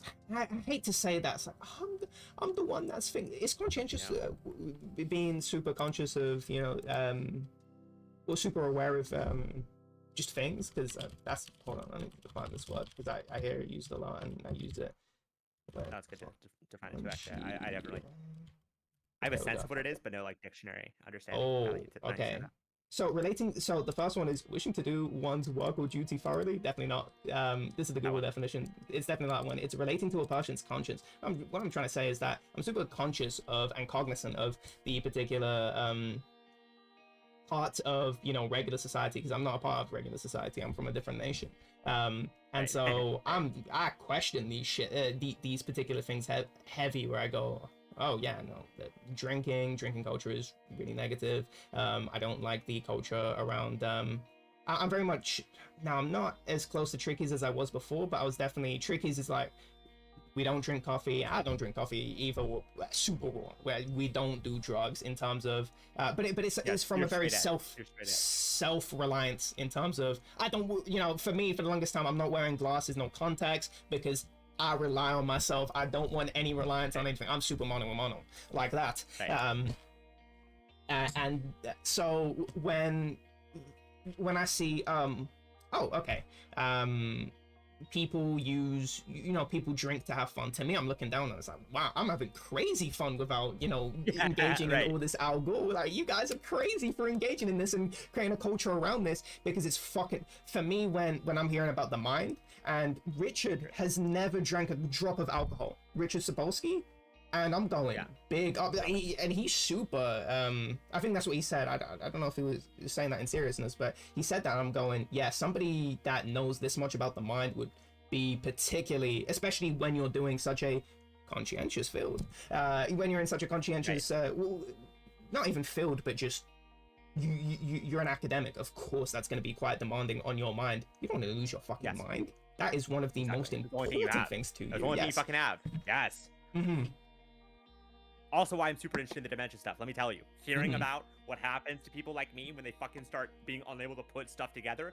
Apparently, it's a hell worse than death, from what I've heard everyone fucking say. So I'm like, yeah, I gotta be. And I was joking with my sister, like, she used to come up with like rabbit holes to send me down, and like she used to tell me about like conspiracy stuff, like like she used to have like some way to tie me to reality that would be like telling me I need to like solve codes and puzzles and stuff at the nursing home, and like, you know, just stuff to like keep me. Yeah, I've heard about that where old age gamers. I wanted to show you something actually. So this guy, context, this guy's name is Akagi. You might know him. It's from a gambling mahjong anime, but this is actually, so this guy is this is the Akagi, so this is the OST that Trickies is super obsessed with, and it's a so do you know what kaiji is? The beast? What'd you say? No, not kaiju. No, kaiji is this like complete bum that is doesn't do anything in his life, and he's sent through a bunch of gambling games. Well, it's just one initially, and then he sort of gets a knack for it. And it's like, oh, I definitely can do this, and just gets into worse shit. Right. And the OST is composed by the same guy that did Death Note, and so the OST is incredible. But this Akagi is it's sort of, Kaiji's quite known in sort of like the cult anime community, but Akagi is sort of the little brother of Kaiji. But this Akagi, nobody knows it's a spin-off of this other manga called Ten. So this 10 got a live action, and I heard Akagi's in it. I didn't even know that Akagi is actually a part of another manga, and that he got his own spin-off series on when he was in his prime, because in this he has dementia, and he faked his death and said, okay, I'm gonna kill myself to get, and so it was just a bunch of gambling guys that showed up at his funeral. The guy spawns into the funeral and goes, hey, I'm alive. You now need to convince me that, because he was trying to get them into one place, now you guys need to convince me on why I shouldn't kill myself. He gets a switch, and if he pushes it, he'll kill himself because he has dementia and he's losing his edge. Part of the previous arc was he's known as the gambling prodigy. He leaves the tournament. He says, I'm not playing playing as myself anymore. So it's sort of the identity thing, because now he's got that is it a neurodegenerative disease, the dementia? Neurodegenerative. Yes. I don't know if it's Alzheimer's or they're very similar. The only way you can test for dementia outside of an autopsy, oftentimes you have to do blood tests and stuff, but from a behavioral perspective, from an outside perspective, there's no practical difference for people in dementia and Alzheimer's outside of like rates of decline and body specific effects. Like people with something called Lewy body dementia, they often like their body itself becomes more degenerative on top of their brain, on top of other parts. So Alzheimer's is often like a behavioral manifestation of a bunch of different things. It's like not one thing, but it shows up as one thing to outsiders, which is like memory loss, neurodegeneration, stuff like that. So anyway. Okay, yeah, and so this guy comes in, and that's sort of the context of the clip, and I don't remember what the clip says. I have to watch it back. This is so dead on. The fact that he faked his death literally separated his identity into a second part. Like, it's so dead on for what I'm saying about the phenomenology of dementia. Like, the two-person split, the, like, why should I stay when I'm losing who I am? Like, all of that stuff. Like, losing your sense of self when you're already at what you consider a peak. Like, I can only go down, right? It's like, like, the decline's guaranteed. Why should I stay? Like, this is all so good. It's also relevant to what I'm saying. But Akagi states that he actually thinks that Harada is worse off than he is, because he's barely living. He has too much success piled up on top of him, and he's in charge of too many people, and he's the leader of a dangerous gang. He can't be too happy, or too sad, or show fear, or not wear a suit, or take his shoes off on the lawn, because he has to keep up the image of someone that can be trusted as a leader. His success and his possessions tie him down. It's like he's in a coffin of his own success, living like a corpse, unable to move. He's being strangled by his own obligations. After realizing Akagi is right, Harada leaves the room, and Akagi remains unconvinced. Have you finished it? Oh, almost.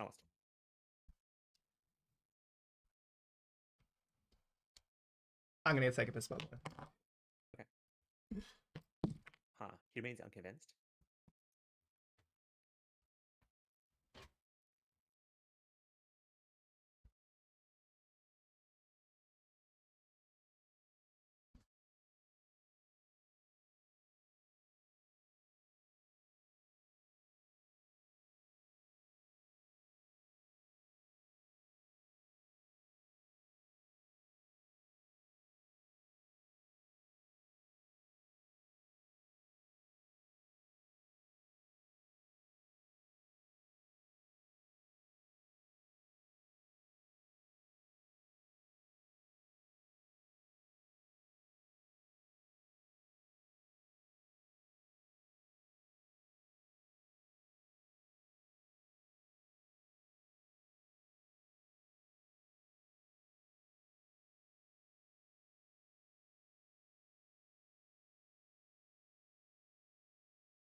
Ohio. Welcome back. I listened to it. So, okay. So, the strangled by his obligations is really good. The coffin of his own making, really good. Why did he disagree?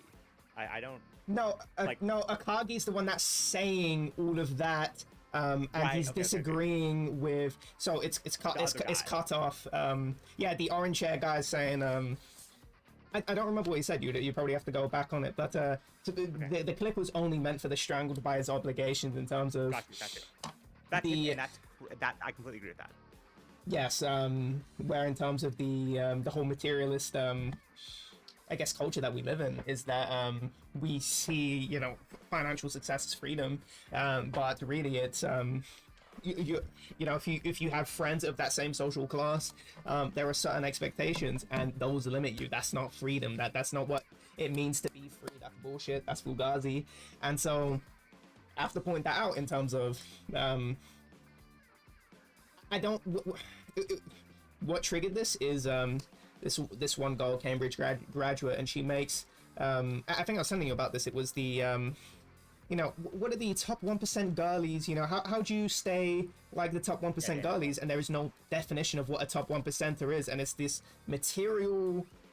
And I know what it is. It's somebody that's materially successful, and I'm going, why the fuck are we not talking about navigating our own minds and creating a nice sort of understanding, you know, that we create our own identities, and we sort of try and fit into prescriptions of certain roles. It's like, I have cock and balls, and that means I need to be a man, and being a man is a set of prescriptions that, you know, a bunch of people that, you know, could be men in your life that you tried to emulate, and it's like, oh wow, you know, I need to go to drinking parties and, you know, drink the most alcohol. Yeah, that's what a man is to a lot of men, especially in more alcoholic cultures. And so, and to a lot of women, just to say, and to a lot of women, they project these expectations on men too. It's like very pervasive.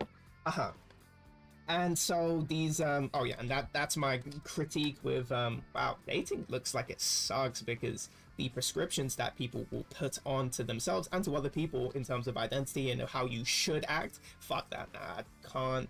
I don't like the whole LTG was actually saying this because he grew up with a single mom, and so it was very in tune in terms of his mom was dating, and he was in tune with, oh, if a man doesn't, and this was a rant within the most insecure rant ever in terms of, I'll never let a guy open a door for me, by the way. This is the context of the thing. God, but he was saying that girls his mom would he understands that I think somebody in this chat was also saying something about doors and how women don't like that, and he was saying, oh yeah, I know that my mom would just completely not be interested in a guy if he didn't make the initiative to hold open doors. And so LTG was saying that he modified his behaviors to, like, if I'm walking down a sidewalk, I'm making sure that I'm the guy closest to the car, you know, I'm making sure I'm opening all the doors, and I'm just going, you know, this is what I'm talking about, going back to the love thing, in terms of, if you can't break the big other, that means your relationship is full. That's not love. That's you acting on a script. Yeah, it's a script. It's the big other guiding your action. It's not an authentic engagement with the other person and yourself. And therefore, that's not love. What are you loving the big other? You know, when your girlfriend likes that you're acting in this way, is she loving the big other, or is she liking you? Well, you're not acting authentically as yourself, and maybe you're not even engaging in these sort of prescriptions. It's just sort of, I really want to be with somebody. Now, some people, obviously, a lot of people enjoy engaging in these actions, but I'm wondering if it's the action that they enjoy engaging with, or the response that they get it from. And after a while, it becomes tiresome, and that's why a lot of relationships do end up like, oh, you know, it doesn't get me flowers anymore. Do you think he enjoyed getting flowers for you in the first place, you fucking idiot? Or is this just a prescription that you put on him in terms of, you have limited in the ways in which this person can show you love? Why don't you work together to expand that instead of working on a script? Right. What was I saying this in context? Talking about how, like, obligations, maybe. Yeah, the obligations are strangling him and killing him. He's losing his life by and, like, that's like what I was saying with, like, these definitions are so narrow. There's no room for the human, right? Like, it's so like fake Fugazi in that way. I like how you call yourself. No, fake Fugazi. I mean, that's what I'm saying. Yeah, fake Fugazi. It is. It's the same, like, to me, it's a simulated. It's like it's also aspirational. It's like it's like, oh, I don't feel like I have love. Like, what did I see at a time when I did feel like I had love? He was getting me flowers. Therefore, to bring the love back, he needs to get me flowers. And it's like, that is a total misunderstanding of why he got you flowers in the first place, as you're saying.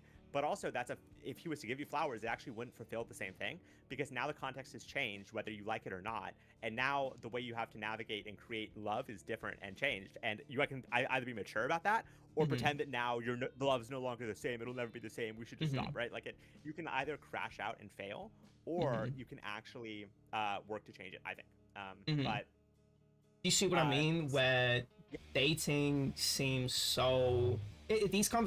I'm sure people are having these conversations, but the sort of mainstream is that there isn't this conversation of there needs to be a rethinking of even the word dating and what the fuck that means. It's funny how it's described in the most dating market. The dating market? What the fuck are we? A bunch of buddy bags going on a market? That's the most dystopian thing ever. So oh my word, dude. I know, dude. Literally going out to market to fucking sell myself. Hope I get some good customers. You know, like it's fucking so depressing. How can anyone enjoy that? Of course, everyone is super resentful about that because there is a you're making it sound dystopian. It doesn't sound fun that way. And also, I think people are just not making it fun for themselves because they see it as a prescription. Oh, this is the type of relationship that I need to fulfill. And and you don't allow other parts of your quote unquote friendships. I don't even want to use that term anymore. But you don't develop these other loves that can fulfill you in a way where of course you're going to be super hungry, whereas if you have these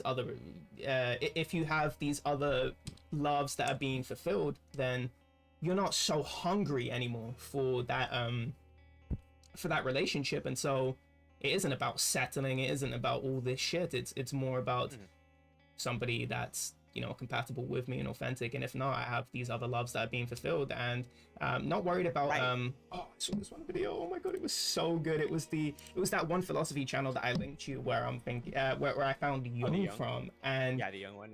You will actually I have to share screen it just because the clip goes past the particular part I'm talking about. It's too short. Context for the clip, just to say. Oh, that's why we're going over the clip, by the way. Okay, good.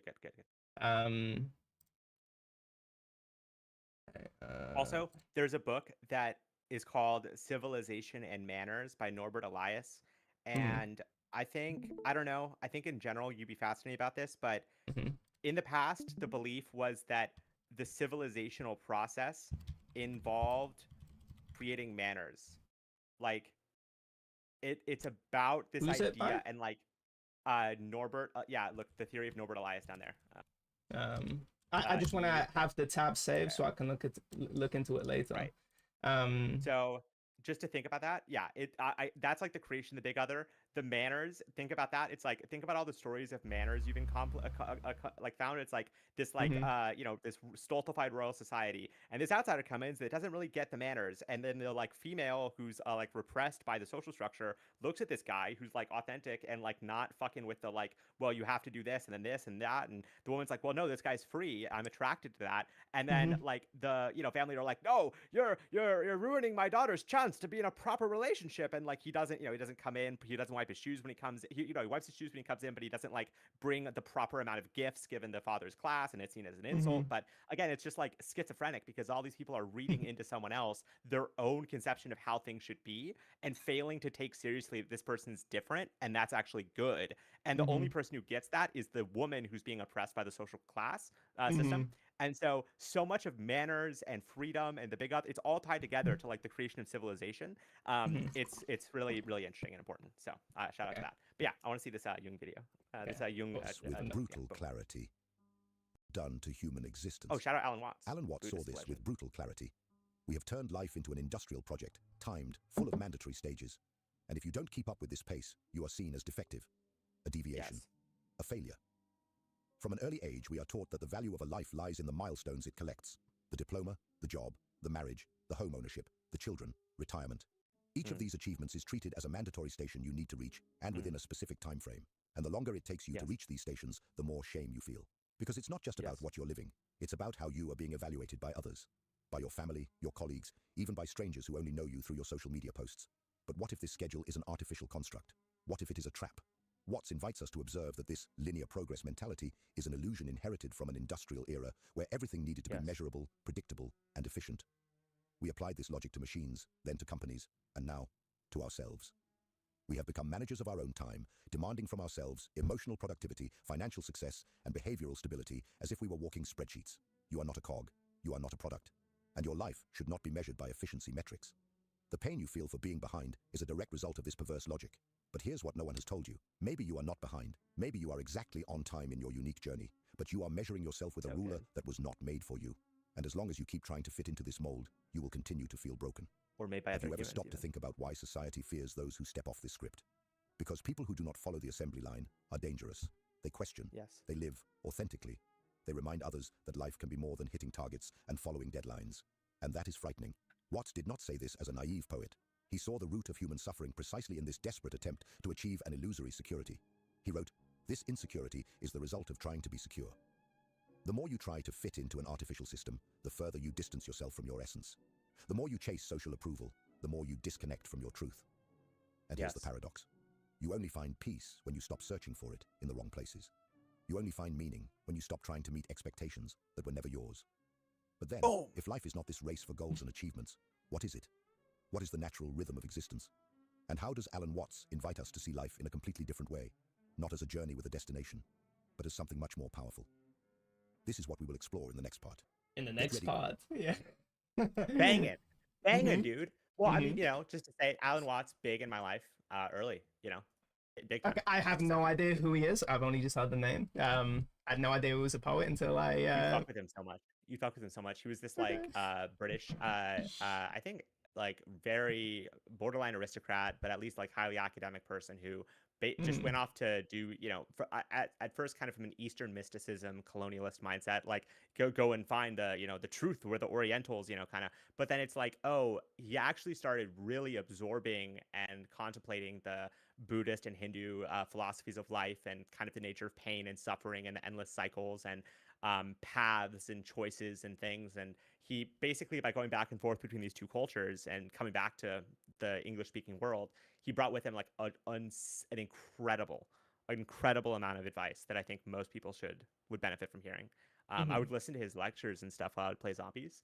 When I was like 16, 17, Oh I was a wow. big fan of Alan Watts. Because again, Niraj, Buddhist, you know, kind of culture family, and so I was kind of trying to, you know, absorb that stuff. Interesting. Was that one of those? Oh, sorry, you just give me. You remind me of the Chinese lady that what you call it? Where he by the way he went to he went to meet her mother quote unquote, and to me that really hurt me. Where how could you view somebody that's not taking care of you? Right. That's an insult to, you know, who actually mothered you. But I was thinking about it on an even further level, where it was okay. I have people in my life that you know, I don't call, you know, I've had two, you know, main father figures in my life, and I don't call them my father, but in calling, and you know, let's say I meet my biological dad, in calling him my father, I think there are certain prescriptions that I think are actually positive in terms of, you know, when maybe I don't, yeah, help out my uncle, you know, he has, you know, two daughters, but I pass on the sort of, I'm sort of the secondary driver in that relationship. It's a what are the Greek, it's a storage. For me, I've seen storage, by the way, so I have to say in a weird accent, storge, or whatever. That type of relationship, you know, I'm seeing a lot of, you know, now I can't do this. I can't definitely, especially materially, I can't do the same for EXE, but it was. I reflected on those relationships a lot more now. Now that I'm in that position of the driver's seat, and there's somebody that's it's clearly not a filial relationship in terms of we're brothers in terms of equality sort of thing. That's definitely not what our relationship was characterized by. It was more of I did have things to say in terms of, and I did let him. Yeah, I would deal with bullshit because I know that you need room to fuck up, and so I definitely felt in the driver's seat there, and me receiving that sort of a love from different, specifically male figures. I don't know. I've always just had a closer relationship with male figures, probably because I'm a man. I know for a lot of men it's quite important. Even if I'm not giving it back to him directly, I'm giving it back to the world in terms of there are just other people I'm going to meet that are not at the same sort of place mentally as me, that I could tell stuff to, that and reassure them in particular ways. sort of giving back, super depressed kid. I've never had depression, but sort of working, trying to get him help, seeing, empathizing with him. It's like, wow, we've kind of had similar lives in terms of, I can speak to you in a way that, the people in your real life can't, and can't even identify the fact that you even have depression. Yes.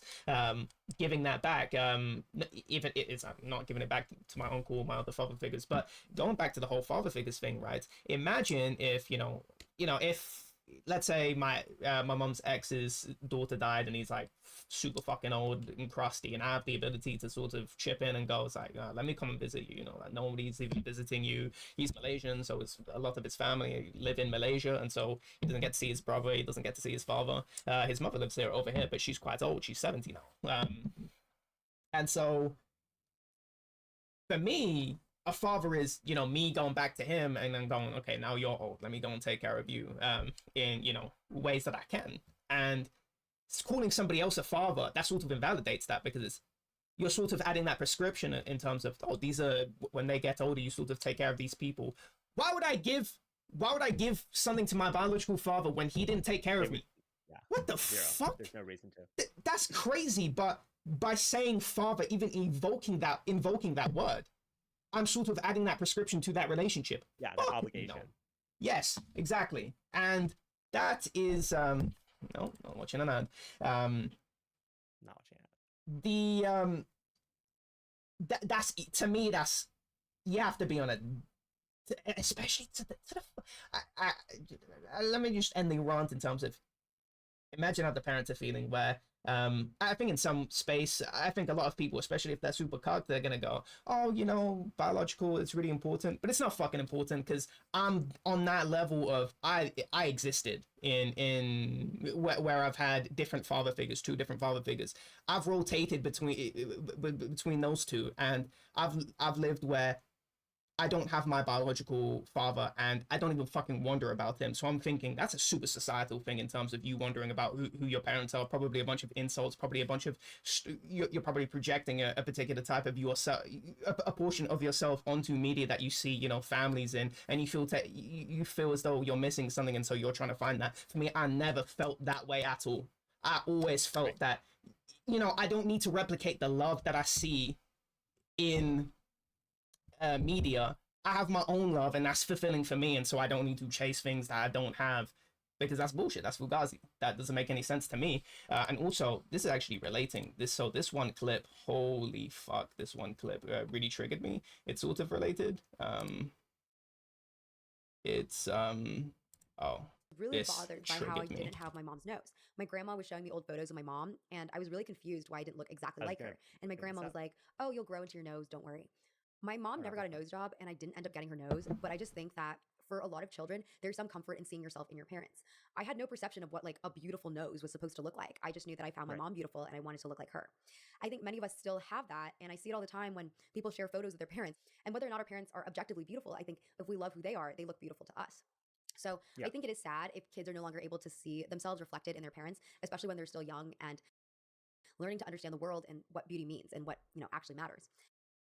That last part, yeah, I don't care about the other part. The other part is very fine and whatever. But that last part where it's sad that kids, she's specifically lamenting plastic surgery. Okay, I don't like plastic surgery too, but for these reasons, no. Because, okay, my specific thing is that I'm mixed race, and so my mom is not gonna look like me. And so, I'm not projecting that. And so she's sort of invalidating my experience in terms of, she's saying, it's kind of sad that we don't get to see ourselves in our parents. I'm saying, it's not sad at all. To me, it doesn't give a fuck, because that's not what's important to a relationship. And so you shouldn't be focusing on these superfluous nonsense. I should be thinking, it's like, that's somebody that took care of me, through thick and thin. She was depressed, single mother. Right. Exactly. That's the part I care about. I don't care about, it's like, oh, we don't have the same nose. I mean, you see what she's saying in the sense of like, well, it's dangerous for kids if they're seeing a person who's like them. Like, think about the Kardashians, right? Like, all of the kids who are becoming Kardashians are having to deal with the fact that the way that their family looks has no relationship with the genetics they've been given. So they are forced to undergo plastic surgery, not because they otherwise, it's the expectations, but it's like, also, they are growing up and learning that who they are as people from the get-go are not enough. They are not enough. Their parents didn't think of themselves True. as enough, and they themselves can't see themselves as enough. So the plastic surgery removes that ability to even see yourself in that person because they don't look like you at all, and you're gonna look different than them. And then it's like, well, they thought they were ugly and they looked like me. What do they think about me? And they True, probably yeah. think I'm fucking up, So it's like there's also that part of it too. But like I see what you're saying in terms of like, well, you should be thinking about like who this person was to me, what they did in my life, how they functioned, how they helped me, and you should be taking into consideration their context too. I think your stepdad was right to mention, or your step family member, no, but was right to say that, yeah, think about the fact that she grew up in Slovakia under like the kind of communist occupation, when she was basically had like neighbors that might report on her and shit. Like that is actually pretty important for understanding why she's like afraid to look out of place, like that, like afraid to show socially dissonant behavior. Like that actually is important, and so I think treating people is always better. But yeah, no, but I want what you're saying going, obviously makes sense. Right. But that's not the vibe I got from what she was saying, and totally you could. And maybe I'm putting too much of myself, because she is talking into context of what you're talking about, but she said it in a way that I can interpret it my way, in terms of, oh, it's sad, is it? And now I'm looking at her, right? Right. Yeah. She doesn't look that mixed race, and so and also she's woman, so she's thinking about these things way more. Where I'm not thinking about these things, but it also triggered a really bad memory. So the way my hand is, or the way the fingers in my hand is, that they at the end tilt upwards by the nail, in a way that my mom's hand doesn't. And she was saying, to me, it came off. This was a really long time ago, but I've had this memory in my head, and to me, it just feels really racist. Where she's saying, "Oh, that's like your dad's, and that's not like mine," and then she's like pushing them back to make them align, like how she has her hand, or how she has her fingers. And to me, that and I'm glad I didn't internalize that. I didn't, but I kept the memory around. It's really funny. I didn't internalize a lot of these messages, and to me, that's you're like, that doesn't seem right. You're like, I don't know. You're like, I don't know what the fuck this is. That doesn't seem. But it's like, I think it's still a powerful thing to reflect on, just to say. But it sounds racist, but it also sounds like she's trying to see herself more in you. She's like afraid that she's seeing too much of the other person, who she probably has emotional trauma with, and sort of abandonment with, and so she's like, no, you're with me. You gotta be. I gotta see myself in you, right? It's like very much a like paternalistic, right? That's like the controlling, right? Yeah, that's what I'm thinking about. But I'm thinking about, that's fairly irresponsible to say that to your kid, when I can't change the way my hands is. My hands are, and so if you give me, if you induce this insecurity in me, it's, well, I have a fucked up hand that I can't change. I can't. There's nothing I can, unless I get plastics, and you don't want to induce those sorts of feelings into your kids. So the fact that I parried that, I don't know how I parried that. I probably you unguarded that, because clearly I cared enough to retain the memory, because I've reflected on it many times over the years that I've lived my life, but I've never. I just didn't care. To me, that's just who I am. It really. I just couldn't give a fuck about you thinking that my hand should be bent this way or that way, because that doesn't matter. Probably, I don't know if I thought about it in that way, but clearly I didn't give a fuck. I don't know why. I couldn't tell you why. I didn't give a fuck though. But I did in some ways. I didn't give a fuck in terms of I never acted on it. I never felt insecure about it, but I cared enough to keep the memory. Pretty strange, because I remember exactly where it happened in my city. I remembered the time of day. It's quite vivid to me. I'm glad it mattered. It fucking hate you. It fucking hate you, right? Like, whether you internalize it or not, I mean, it's tough to say even what that means. But like, I would say, like, you fucking, that shit hit you. Like, I would say that the surveillance stuff in that essay I listened to, I didn't watch it, so I don't know if the visuals were how they were, but talking about candid camera, talking about all of that, right? Because part of it's like, well, what if there's literally a big candid brother? Camera? Right. So Candid Camera was the show she was going over, talking about. Now you're talking about, Now let's see. What you're talking about, guys. I was trying to do the jog memory keyword spam thing to get us on the same page, but so I thought that was a good essay. I would say that if you think about the concept of the panopticon, right? What it is, and this is, I'm saying this not because I'm like, oh, like oh, like, you don't know shit. You're fucking. But I would say that the thing people need to realize about surveillance is that the panopticon concept. We're talking about something that Jeremy Bentham, like a 1700s, 1800s intellectual, is coming up with. A guy who is. This is a very old concept, and the idea that you change yourself if you feel observed is a very basic, really important, but really basic level surveillance observation. The real question is how you're being changed, whether you're actually being changed because you're doing it or because it's being imposed upon you. Ways of escaping the surveillance, like that's kind of where the next questions go. But I think she did a really good job weaving together the idea of like justifiable surveillance as a thing where it's like we're looking at these celebrities being pranked on the show she described, Punked, where where like the first idea that she mentions was, if you remember, was this Hard Rock Hotel prank where they were trying to convince this random couple that they had murdered someone, right? And that's obviously disgusting. But I would say it's obviously disgusting to do that if you were to do that same thing to like some rich person, and they kind of did that with the Hugh Jackman burning down the house, right? It's like, oh, it's there's the Schadenfreude. There's not the same level of thing. Okay, so what she didn't connect that to, which I think she should have, is the fact that these surveillance agencies, they think they're surveilling for the most justified reasons in the world. Their justification is they're trying to stop the terrorists, the evil communists, the ones trying to rape our women, the evil black people who are dangerous, right?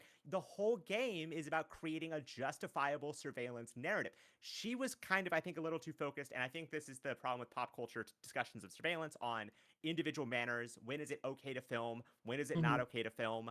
I think that pretends that there's more control than there is, I would say. I'd say the fact is you can't control that other people are going to film you. What you can control is how that affects you. So one of the most important facts of surveillance is that the goal is fear. The goal is not a perfect technical machine that controls behavior perfectly. It is the imposition of fear, which will then do all of the work for you. If you're fearful of being seen to do something, you won't be seen to do it. If you're fearful of, like if you're fearful you're being watched, you're going to change your behavior. So the Soviet Union, and this is a really interesting fact people don't talk about, is the Soviet Union was actually at first, for a long time, lying about their surveillance capacity and spreading rumors they had like 100,000 spies in every village, right? And they did that because they only had 500.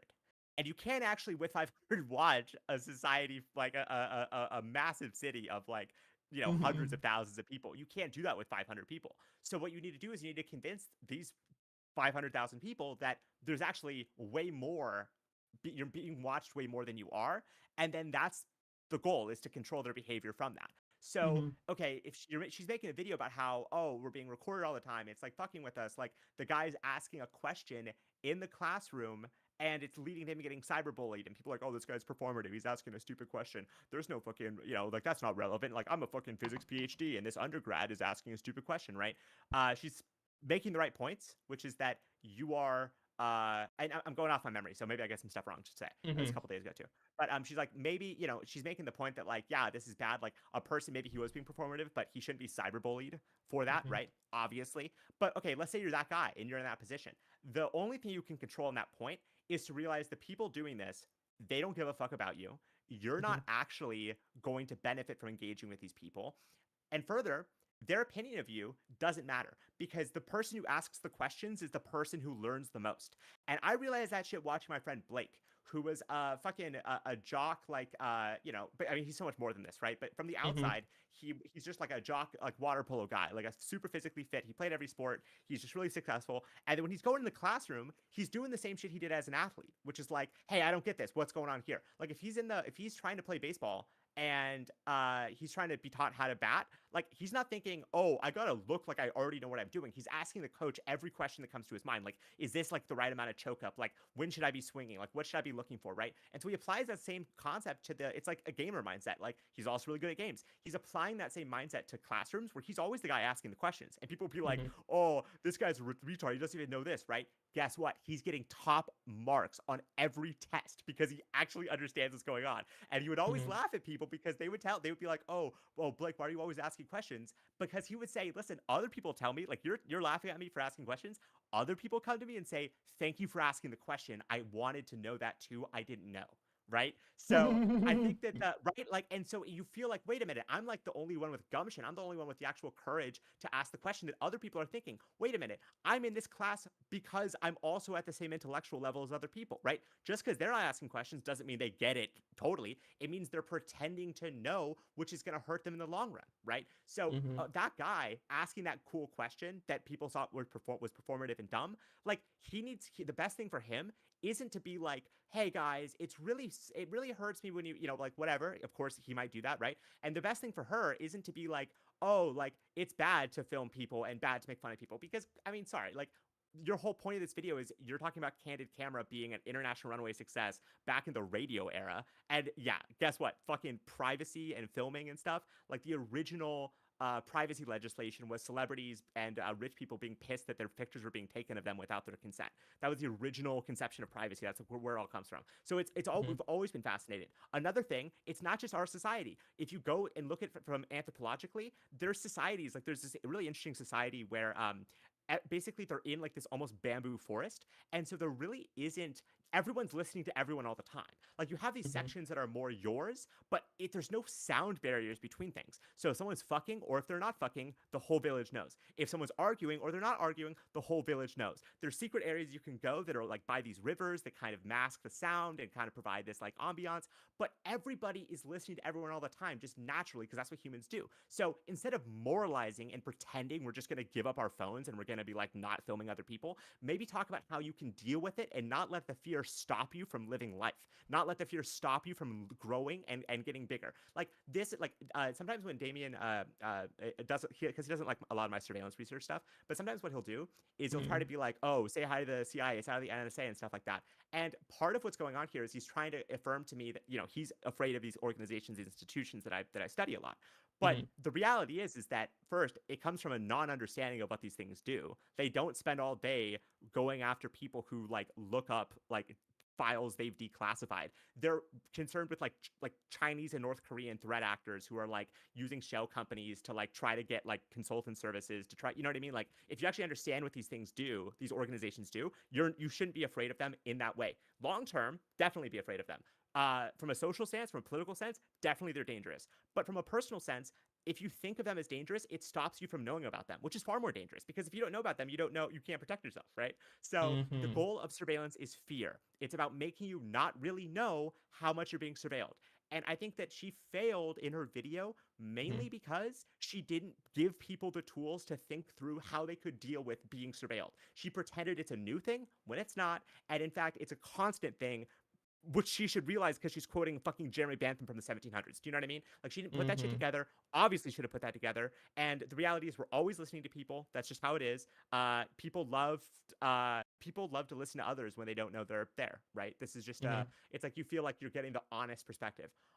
You have to realize that's not even what you're getting, right? There's so many things you have to realize about surveillance where it's like you're getting the different perspective. You're not getting the honest self. You're getting a different self, because we all have different selves, right? It's not lying to talk differently around other people, just like it's not honest to be a dick to someone that you've never met before because I'm spitting the hard truths, right? No, you're being a dick to a person. That's what's actually going on, right? So what's actually going on is they're trying to control us with fear of being drug tested, fear of being seen to be different, fear of being of consequences that we can't even imagine, that they don't say. The reason they don't say it, they're trying to make us scared. They're trying to make us imagine the worst possible outcome to being caught and being surveilled. And the reason and how you know it's fake is that they're not telling you the consequences. Because, right, if the consequences were real and they were and it was actually about stopping you from doing something, they would tell you what they are. But the reality is it's more generalized behavior control, second guessing yourself, implementing the big other via the big brother. And it's so I think that's my main critique of the video, is that she didn't put together how this idea of justified surveillance ties and justified surveillance target is the basis of all of like the surveillance state. And she didn't put together the fact that people, when being surveilled, the point isn't that they like are being surveilled, it's that they think they are, and that fear and overcoming that fear is more important than anything else. Oh, that's a really good critique, and it's actually really funny because I never connected these things, but I never connected them as directly as when you did then when you said the prescription, because my prescription is that when it comes to social judging in the big other, is that you are always just going to be judged as my prescription TXE. Is that you're never going to, you moving areas is never going to change that. You're going to be judged, and you actually have a false conception as to how other areas behave because you've only seen them through the internet. But in terms of surveillance, I wasn't seeing it as well, I wasn't necessarily seeing it as oh wait, that is a flaw of the video, is that we are in these societies and one video isn't going to change that, and so there needs to be some sort of how are you going to manage to deal instead of wishing for an ideal society, how are you going to manage in a society that's definitely not perfect? That's, and her only advice was about how you shouldn't surveil others. It wasn't about how to be dealing with the fact of being surveilled. It was manners of when is it okay to pull out your phone and record people and not. And it's like, guys, the meta glasses are here, right? The glasses, the fucking, you don't even know if they're videotaping you because they're not even using phones to record you anymore. Okay, it's here, right? We can't pretend we can, oh, well, look for if they have the phone out, right? That's just not enough anymore. And then you're in the UK with the most fucking surveillance per inch of like any country in the world with CCTV. Like, yeah, guess what? They're fucking surveilling you all the time, but why and who and like what that means for their lives is far more important, right? It's far more important that it like you could give like practical advice for the person to think through it rather than fear mongering about how surveillance is bad and needs to go away.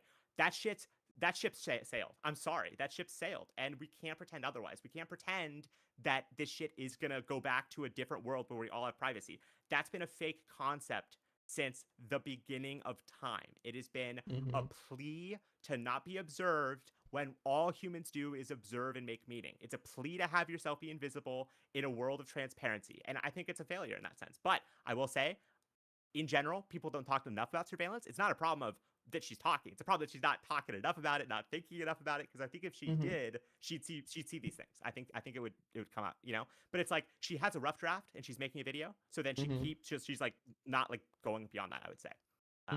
See how it's literally called "Stop Filming Strangers." It's literally called it's like a moralistic plea for you to stop surveilling when we live in the surveillance like we live in the panopticon. And she's saying, hey prisoners, stop filming each other. It makes this really hard to like what? Like you know, like come on. I've seen a bunch of her videos. I'm actually surprised I'm not subscribed. She's really good. I like her more than most. She's I think it's when my algorithm was on go mode, 10% go mode. So I'm saying, oh, I don't know what. There was a video. What was it? The Cult of Pilates. I don't even know what a Pilates is or what the fuck is. I've heard that before. A Pilates. Oh, it's a Pilates. Yeah, that's what they call it. That's if it like. Yeah, just heads up on that. It's a type of like especially 30-plus-year-old female exercise, and it's about it's like the perfect body, chasing it, stuff like that. Oh, Dark Academia. That was that's a go thing. You never hear about Dark Academia in male circles. It's like zombie. We're the dark academics of zombies. Like, what the dark academics? Like, what are you like? If you said that in a zombies context, what are you like? Group 935, like Hitler's little, like fucked up. Yeah. That's what we're thinking about. Dark Academia. They're thinking about some like Harry Potter, like British costume uniforms. There we go. British uniforms that you're a little bit spicy in a dark way. Glasses, they're completely different. Totally different. Well, again, it's idealism. It's idealism. It's trying to like idealize a person, a way a thing works, and be like, oh, it fits into my ideal of it. The most important thing is to understand like what's going on in reality, I think. And so, I think anything that gets in the way of that is an evil to be overcome. At a very basic level. Is the true friendship dead? You know what? I'm interested in watching that video, but I'm already thinking about, I don't even believe in now that I can answer your question months later, I don't even believe in friendship as a concept anymore. Actually can't stand the idea of friendship. Society. Yeah, it's set by society. Yeah, exactly. Right, I'm thinking about all these things when, in terms of, I'm thinking about my friends a lot, especially friends that I haven't seen in such a long time. My best friends, these are not primary school. These are boyhood era, what you call it, loves that I had. Where I'm thinking about these people a lot. I'm not thinking about them in the same way as I did, a female interest. But that doesn't mean that they're not important. It's like, oh, how about your first love? Yeah, how about your fucking boy? Like who's your Sasuke? Who's that you're it's not gonna bring you home. Oh, it actually reminded me of something actually. So I'm sure you've played the COD campaigns. It was COD 4. Oh yeah. There was this phrase that just has so much meaning every time I listen to it, and it's price. I think it's in the second mission. It's when they're doing a rescue mission of Nikolai, the pilot. Right. And Price says, we're going to walk him out. I think that had a lot of meaning in that because it wasn't, oh, we're going to rescue him. It's, we're going to walk him out of a Russian, like enemy soldiers are, what you call it, keeping him occupied. How the fuck are you going to walk him out of that? Well, you're going to have to kill everything in sight in order to walk him out, right? It's not like this is like a secret exfil extraction. It's I'm going to walk him out in terms of, I'm going to flip the world for you so I can get you out. Right. That's how much that love means to me. And so to me, I always thought, like, whoa, that's a level of, that's I guess it's a very masculine, where I can, that's a lot of men talk like this in terms of just like, oh, are you the, bury the dead body friend? That's how they're saying it. Yeah. I am. Where that's the way they're challenging the great other in terms of, no, the great other doesn't even exist in this sort of sense. Now, also a lot of men just don't have principles. So, oh, dead on, yeah. So sometimes it's not even really challenging any sort of great other, big other, whatever. But yeah, no, I'm thinking about that a lot. I think is the true friendship dead? I kind of, just from the what do you call it, the thumbnail, I'm thinking about, why does everything feel so transactional? That's not even the level I'm on. I'm not talking about transaction, because everything, it kind of is transactional in a way, but I know the way that she's talking about. Yeah, I'm trying to get that transaction every day, Bray. Exactly. Yeah, I'm trying to. You're like my Call of Duty shop. I'm trying to get my skins or whatever. Yeah, I'm trying to fuck trannies, I'm trying to get that transaction, Transaction trannies, yes. That and also, what is this? This is also in goal communities. Under consumption core. It's just stoicism. It's just stoicism, but with female. It's just female stoicism. Oh, really? Okay. Yeah. It's like the idea of like, oh, I don't even need this to follow the latest trends. I don't even need to, etc. But it's just it's like that. It's like finding virtue in that.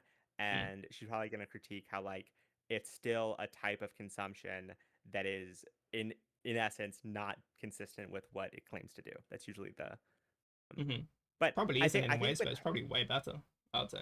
But I think, it's complicated. I mean, it's always complicated, right? And like, but I think what's interesting is that and this is what gives me hope, right? Like you're saying, like, oh, people, there aren't these conscientious conversations going on. I'd say broadly true. I'd say on a day-to-day level, especially, it's tough to talk to people in this way we're doing now, because right now we're both safe, we're at home, we can extend the time in the conversation as much as we want.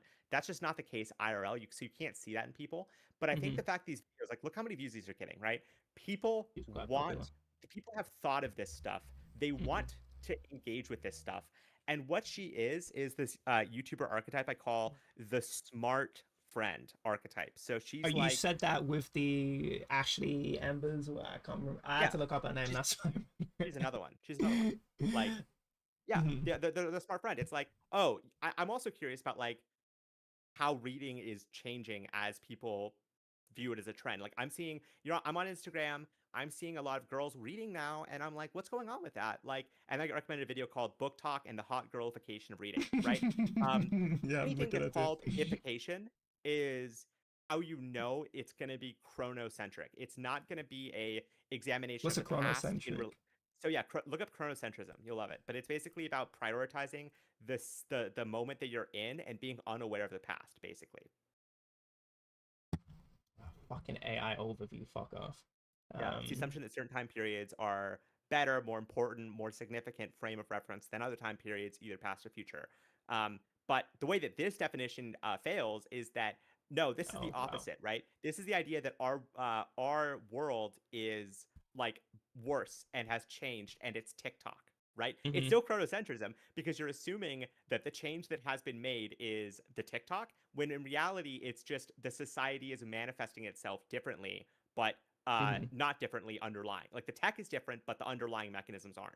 Like, and that's why I was talking about Mulan. I think you'd fuck with Mulan. It's the Disney animated original of it is so good. I watched it as a kid a bunch, and Mm-hmm. it has everything. It has this girl deciding, no, I'm not gonna let my like elderly father or brother get drafted who clearly will die on the front lines. I'm gonna go do it. I'm gonna take up the Mm-hmm. I'm gonna be the one that takes up this legacy and this agency, and I'm gonna go fucking do it.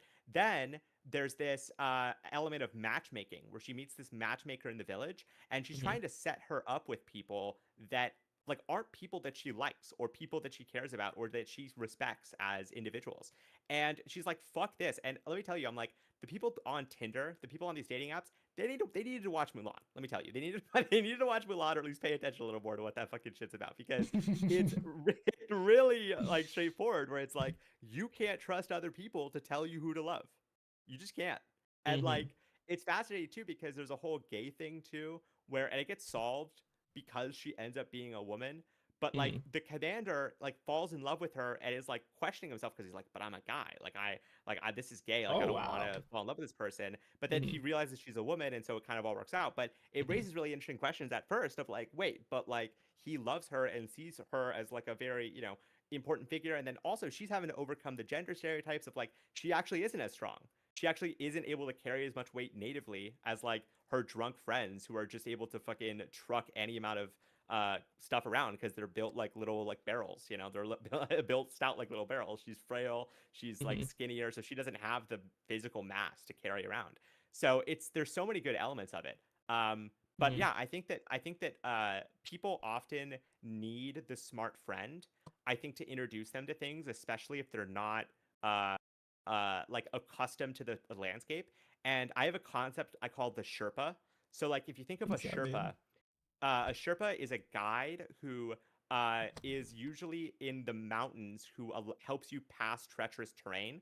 Uh-huh. So the example here is there's a ton of Sherpas who their job is to basically drag these fat Westerners to the top of Mount Everest. That's their job. Mm-hmm. Like the fat Westerners, they got the fucking oxygen tank. They got the fucking just everything. They got everything set up for them. They've been like at altitude over months. These people, they live there. They're walking up and down the fucking mountain like it's nothing. It's not a big deal for them. Obviously, they're trying to go in certain times of year, certain moments. It's easier to cross than others, but that's like stuff they know. That's not like the Westerners are telling them that. That's just the nature of the mountains. You can't always go up to the top. Like sometimes Mm-hmm. it's stormy, sometimes it's too cold. And they're the ones creating the path for the Westerners. So what I see her as is she's like a female Sherpa guiding us on terrain we're unfamiliar with, and we're not in these communities that are female, right? We're not in female Mm-hmm. dominated communities, but she's acting like a Sherpa for a dumb male Western perspective who doesn't think about these things and hasn't, and so she's Mm-hmm. helping us, like giving us a little guide. And I think being a Sherpa for other people is like one of the best things you can do Mm-hmm. as a person, helping them guide in terrain they're not under knowledgeable in, and realizing that we all need Sherpas. We all need to be Sherpas, and we all need other people to be that way for us. And I think Mm-hmm. the loneliness thing is like, yeah, we're all lonely, we're all isolated, we're on the internet, but that doesn't mean we're going to stop being humans. And one of the things humans do is they try to find people who seem to have thought about this shit and like listen to them. Like that's what humans do. And so she's a person who seems to have thought about these things she's posting about. And so people listen to her. And I think it makes perfect sense. And then maybe they don't have in their real life, right? And that's what I was saying about the optimism. Like in their real life, they might not have people having these conversations. In their Mm-hmm. real life, they may not have people giving them these perspectives and making them think in this way. But clearly a lot of people want to, and probably people watching these videos, they're not just watching it, they're probably talking to their friends about it. They're probably Mm-hmm. spreading this shit. So I would say Mm-hmm. that that's what gives me optimism. It's like, yeah, maybe you're not seeing it show up, but I think the need is there. I think the desire is so strong, and I think that it's probably spreading more than you think. And I Mm-hmm. think that also, just like EXE isn't special for liking anime, I don't think watching Alan Watts is going to be, that crazy to a lot of the hippie people that I know. A lot of the people I know in Mm-hmm. real life that are hippies, they're telling me to watch. They're like, you got to fucking check out Alan Watts, dude. It's going to blow your whole conception of who you fucking are out of the water. Like, and I'm like, well, I'm like, dude, they're fucking right. They're actually spitting when they're saying that. Like, it's like, right. Mm-hmm. And I'm like, wait a minute. Like, this is, so yeah, anyway, hopefully that's a bunch of different things. But you see what I'm saying? There's Mm-hmm. that's the optimism I have for like why, you know, just I have to. Otherwise, I'm just going to be alone and sad and depressed. So I love her bandana, by the way. I love it too. It's She really had nice. a They're better at fashion. They're better at fashion. Oh yeah, I started wearing bandanas. Oh, I bet it's super good for the curly hair, like the spooky curly hair. I don't even know. I just thought, oh wow, that's cool. And then I was using my cousin's. So initially, I was wearing it like Tupac style. Actually, no, I wasn't wearing it like Tupac style. I eventually moved on to the Tupac style, right? Oh, actually, it's funny. She was saying that, so I wore it front ways, right? I thought, oh, that looks sick. But in my head, I was thinking that looks sick, not in terms of I was looking at Tupac. Right. And she was saying, oh no, having it front ways, no, that's girly. And I'm going, I don't give a fuck. But there, yeah, originally I wore it like that. And then I moved into what you call it, the back ways. I had it back ways, but the front ways, yeah, I also like that too. I like the front ways look. I think he looks pretty good. I'll say that. Yeah, he looks incredible. Yeah. I was gonna say especially for a bold guy, but I think bold is sick, honestly. And to me, that's a reaction to the disgusting hat tech. View I call it hat tech. That's how you tech. get into hat tech. Like you get into hat tech if you're bald. I think that's the move. Just get into hat tech, and it becomes like. But then you might, it might be seen as insecure, and that's the thing. Is like he's showing that his head is bald, but he still has something going up there that looks cool. And you don't want to be insecure about that. You don't want to be Tim Pool where it's just, is that beanie ever coming off? Are you know? Oh my god, that was one of my favorite moments. Is when Mac gets the fucking 17-year-old. Yeah, pulls it off. Yeah, that's Oh, hold on, I need to take a piss, but I wanted to mention Oh, I forgot that I got rambling about Tupac. Was it something on here that induced something? This is another one. Oh, I remember that brand thing, by the way, that I was talking about, where in the text, I think, Blood Raven responds, "Who the fuck is the Three-Eyed Crow?" I'm pretty sure he doesn't even know what the fuck Brand was talking about when he said, "Oh yeah, Three-Eyed Crow." And that freaked me the fuck out because I'm pretty sure there's a theory about that where he's being led into this place, and that might not even be the right place that he's going to. That's freaky as fuck, especially that north of the wall. And now you have, we now know that the others and the White Walkers are super active now, up north of the wall, and now they're there, maybe in the wrong place, and that means that they might have to leave, and they it's super. Oh wow, that's super freaky. But hold on, let me go for a bit. If you find out something to talk about, that bring up really. Yeah.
Oh, I'm back.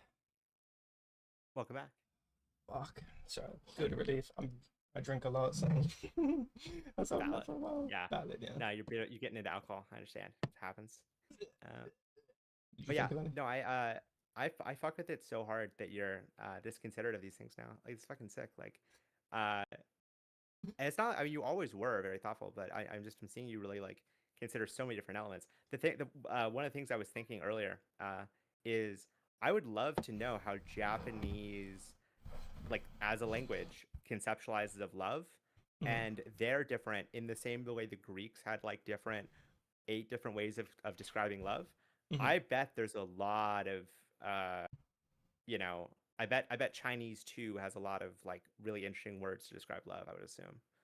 I would have to honestly, I know a lot of words that describe love in Japanese. I have them in my deck, but in terms of the differences that they have, like, there are multiple characters for it. There's Gaara from Naruto. Okay. He has so Aisuru is the most common word for I love you. And it's actually really funny because when they're talking about I love you, they'll go your name or you or my, so it'll be omae no koto. So it's like koto is like a thing, right? So normally when you're talking about phrases, right, you change them, you put a koto at the end, and so everything that comes after describes is being described as the thing that comes before. And so sort of like in English, red cat, cat, red cat. So you use a thing, and then now that it's a thing, you can attach a verb onto it, and you sort of describe a phrase in terms of, oh, you're able to do something. You would say blah blah blah blah koto ga dekiru. You would say that you would say it like that. You're able to do that thing. But you also describe people as koto, and you say aisuru. You love. You can't love them, as in you don't know who fully they are. It's sort of like you're sort of removing you're adding a bit of speculation to it from what I understand. So it's like I love your koto instead of I love your koto. Yeah, koto. Your koto. No, I love your, like, so you're adding on like a specific part of the person. Like I love this part of you. Like I love. Yes. That's a very common phrase. And so like, that's like a complimentary thing. That's like a complimentary thing. What do you mean by complimentary? Oh, so it's not like, oh, I love you. It's I love the way you do X, Y, and Z. It's not about like like I love you as an individual, as a whole. But it is I love you as an individual, but you're adding a bit of speculation because you can't know who. It's adding the speculation in terms of I don't know who you fully are, but I love your koto in terms of your representation to me of who you are.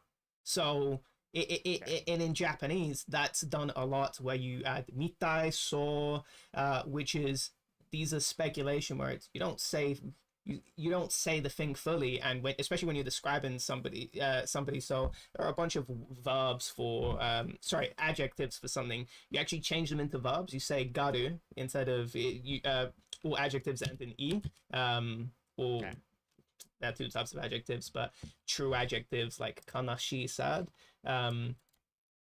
This ends in an e, you'd say I think garu, and that changes the verb to feel sorrow, but the nuance is you don't use it for yourself, you use it for other people.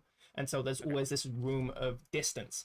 And so there's this guy I watch called Red Pill Japanese, and he's really good because he has very strong opinions about the language in terms of so people say, oh, Japanese is so polite. There are a bunch of politeness elements to Japanese. Well, he laments this part of Japanese, and I've heard people call it sort of distance speech, where it's you will use masu. So masu is sort of the so my Discord will say masu, right? It's a conjugation where it's called polite form. It's like the standard polite form, but it's sort of a distance. You add distance to you're adding distance, so you use it for formal situations. It's not polite.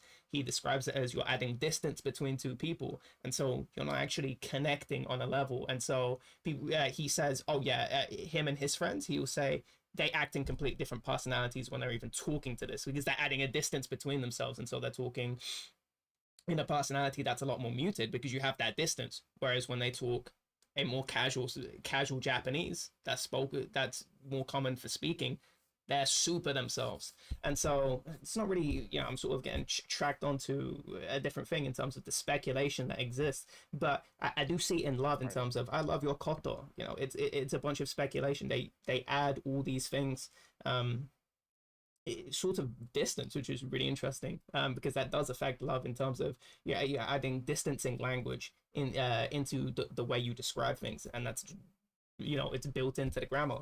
But in terms of different concepts of love, I would have to read. Here's the thing: manga tends to be a lot more in terms of the. Let me just type in manga in Japanese. Also, I need to ask you about the how your thing went. But do you see how little it says? Yeah, very little. Yeah, choto, soko no, it says seki, it probably says that seat. And then toshite kureru. This verb, by the way, can mean so many different things. It means like to transit through or whatever. And then kureru means what you call it, toshite kureru. Kureru means like do for me or something, like give me or something. It's like kudasai, if you've heard kudasai before. It's a pretty popular. Yeah, it's translated as please, but it basically means you do the action for me. Probably means that's it over there, give it to me.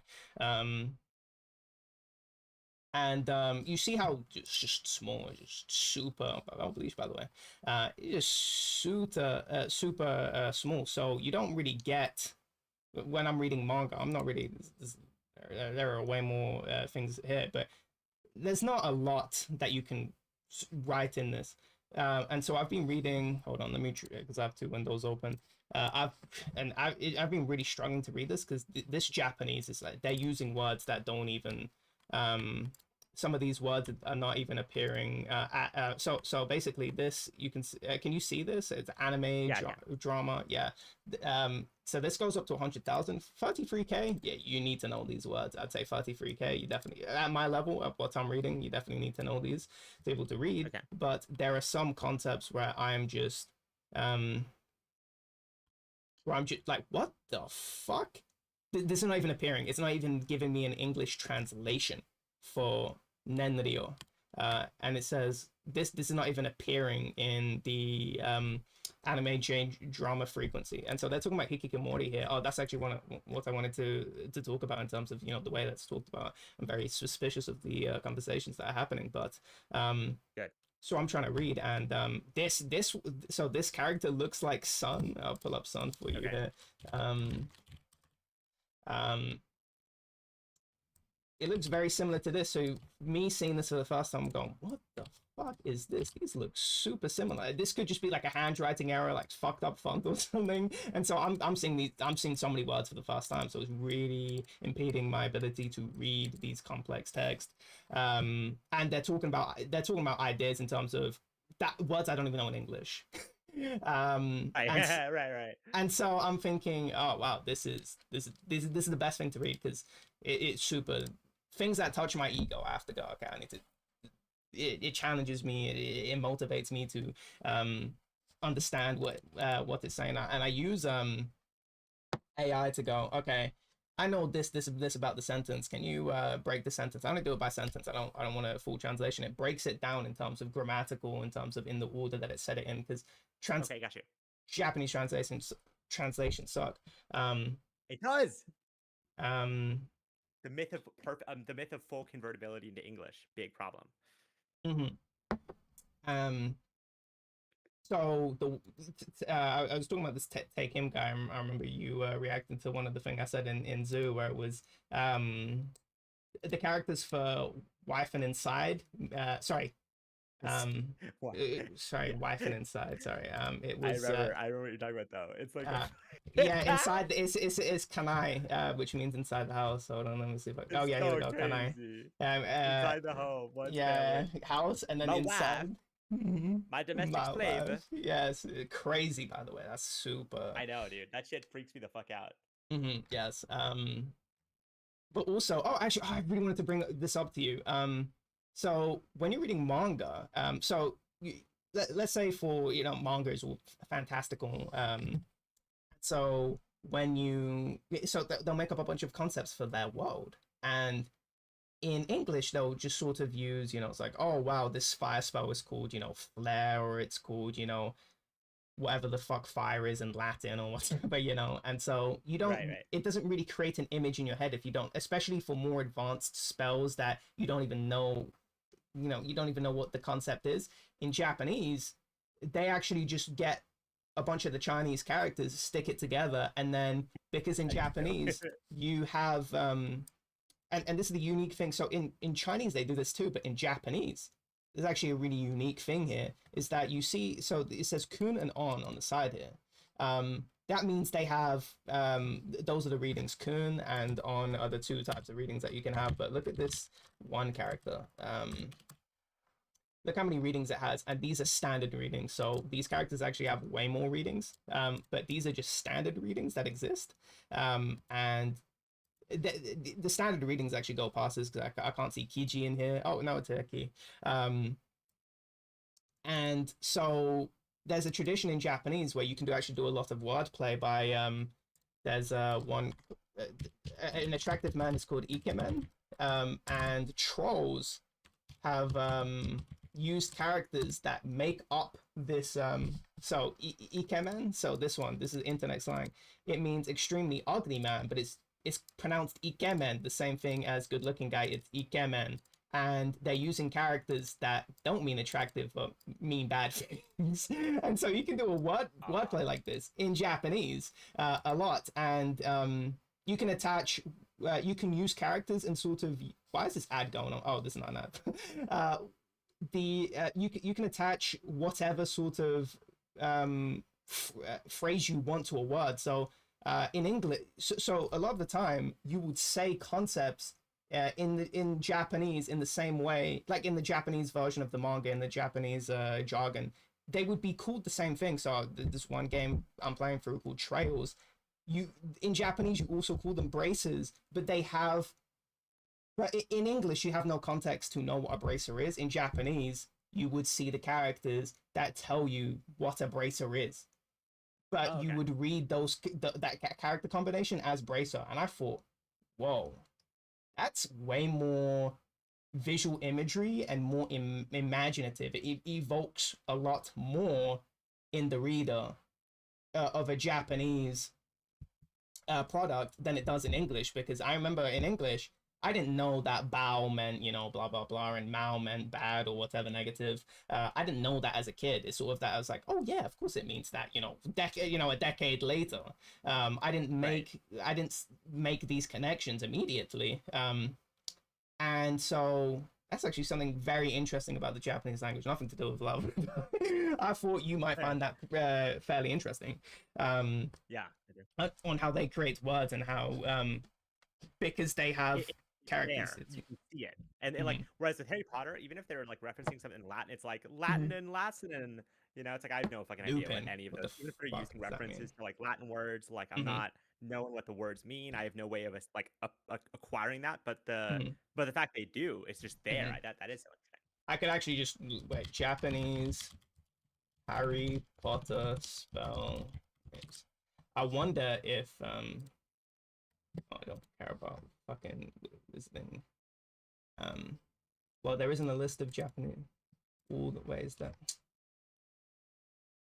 So I want so a lot of the times they just write things in katakana, and because it's not from oh, here we go.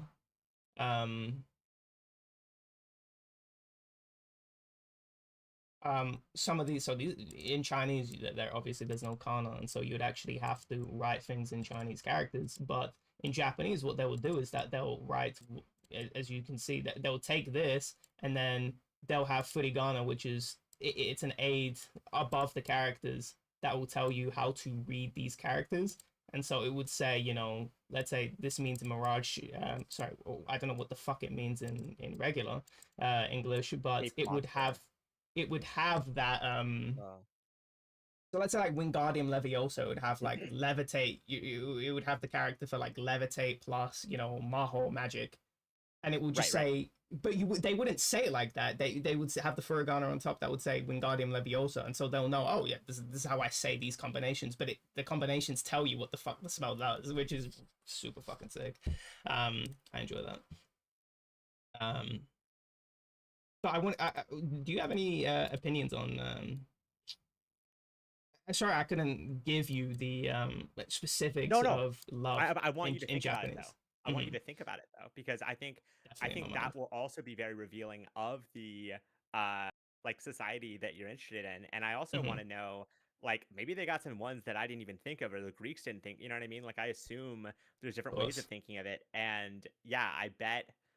Though I bet, given Japan's, imperialist, very, traditionalist kind of mindset, I would assume that a lot of the forms of love are going to be kind of like, oh my God, it's just this again. It's the very simplified relational, right? But even that's revealing. Even that's revealing, I think, Yes. and interesting. And then I bet there are people who are counter that. So it's like, okay, so how do the people who aren't just following the traditional path, how are they conceptualizing love, right? So there's that second part of it. Yeah, and a lot of these people are hikikomori that, or people that are probably more off the grid, mangakas that are now, in the prime of their lives, able to write stories and influence the culture in that way, and that we actually get to see what these people think of, because my guess is that a lot of these people are probably going to be enigmatic people that are not super pro culture, because if you look at Japanese society and you look at the manga and you think that's a stark difference.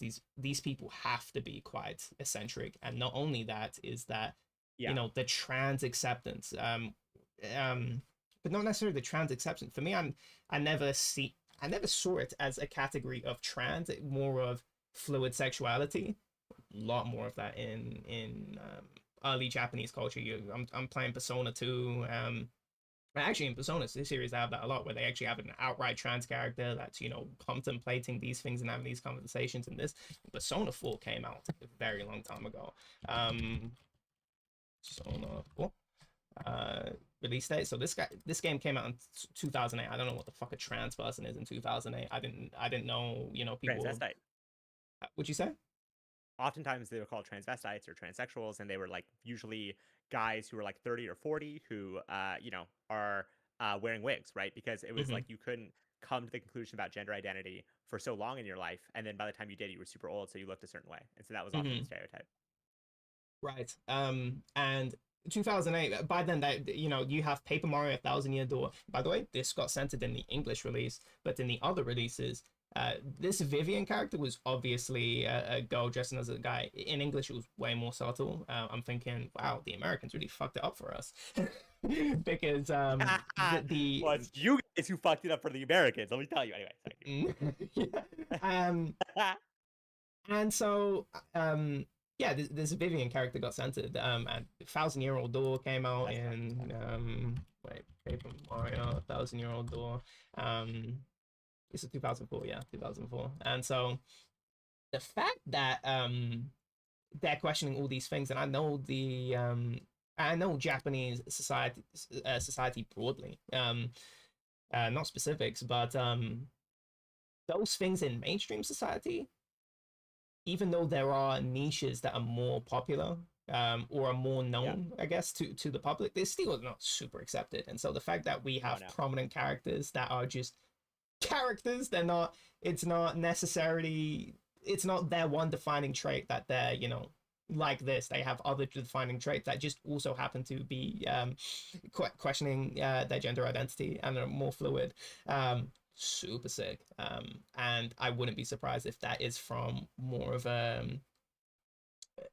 from people that tend to write mangas, tend to be way off the norm in terms of cultural exposure, and even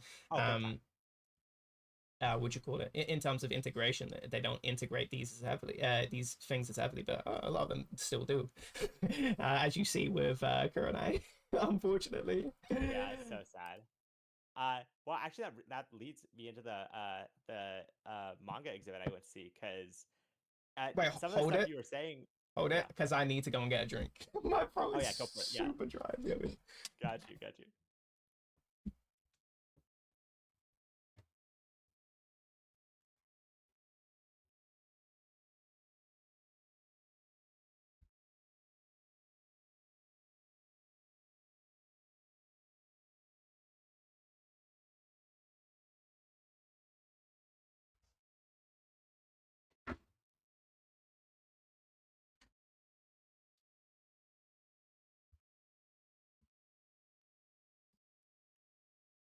I'm back.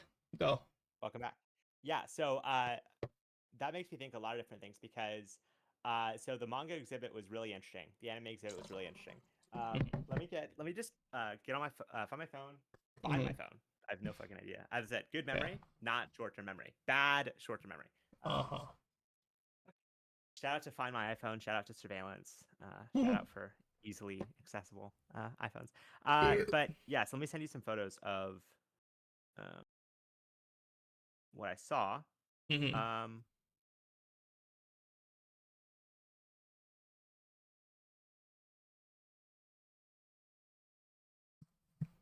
So, but I think it's really interesting because when you're talking about the nicheness of the, like, you know, non-traditional, non-mainstream, you know, lives and gender relations and things, I think, I think there was a bit of propaganda going on in this then because they had, I think, 2 different exhibits dedicated to like man love and like gay love and stuff. And you know, and obviously, you know, JoJo's looking really gay. That's funny because that's not my impression about it at all. I know a lot of people say that and they have signifiers for what gay is, but for me, JoJo's was never gay. Is it very gay? Because for me, now for gay people, it's probably different just because that's not been accepted for a long time, and so they slip it in more of a like, oh, you know, it's sort of like, oh, I say down 3+4, like, you know, I'm a fighting game player, but I'm not saying, oh, I'm a fighting game player. It's only for the people that know what the fuck that means. I know that, so it could be one of those things. But for me, it never really felt gay in terms of, I don't know if there were any gay relationships in JoJo's. The characters' views on sexuality felt fairly straight in terms of they end up you know, getting married, having kids and all that. I never got that vibe. But I don't know. Look at these photos. Hold on, let me open them in my browser because I want to save the fucking photo. I'm on Discord. Link copy. There we go. It's just fucking in English. Nice. Because the what you call it? Oh, I can't even open all of these. I'm just gonna have them. Well, I didn't. Who the fuck cares? I kind of sent you a lot, but no. But sorry about that. So like the most recent ones I sent, I would say, look at those. Oh so wow! This is. Fuck, you sent me so much. Yeah, I see this now. Yeah. I didn't even scroll all the way down. Yeah. I see JoJo's now. Yeah, very gay. But yeah, so if you look at that, the most recent one though, it's like, it's an introspective. So on the wall, so in that last collection I sent, there's a wall photo of like a description. If you zoom in, it's called Our Colors, Tagame Gengoro or something. Our Colors is an introspective coming of age manga that follows high school student Hoda Sora, who is quietly struggling with his identity as a gay teenager after a close friend, Nao, discovers Sora is gay. Sora begins a journey of emotional self-discovery, eventually he's coming out to his parents. So, okay, there's several things like this. There's several, and I think the picture they use, though, is really good. Like, the picture is next to it, but it's this. And the picture of, like, the mask kind of breaking, and, like, you reveal who you are and stuff. And what the... what the kind of description of this was that this was about teaching Japanese society that it's okay to have a gay family member. That's kind of the way it was phrased. Was like, this was a way for the concept of having a gay family member to be broached. Because before you talk about like, oh, is it okay to be gay? It's the question usually that gets asked is, how do we tolerate gay people? How do we treat them when we aren't, right? So you kind of introduce these concepts of like, you know, being gay and stuff. And I was like, oh, you know, because a lot of this manga that I was seeing on the display was from the 80s or from the 40s or from the 30s or from the 70s. And it was, you know, it was fucking, what's his name? The silver hair, like the white haired, cat-eared one that everyone knows, the fucking, fuck, I can't think of the name right now. But the standard, like it's like the intro, like the basic manga that like you talking about Kenshin? Anyway. Bella was red. No. Okay. So like white hair,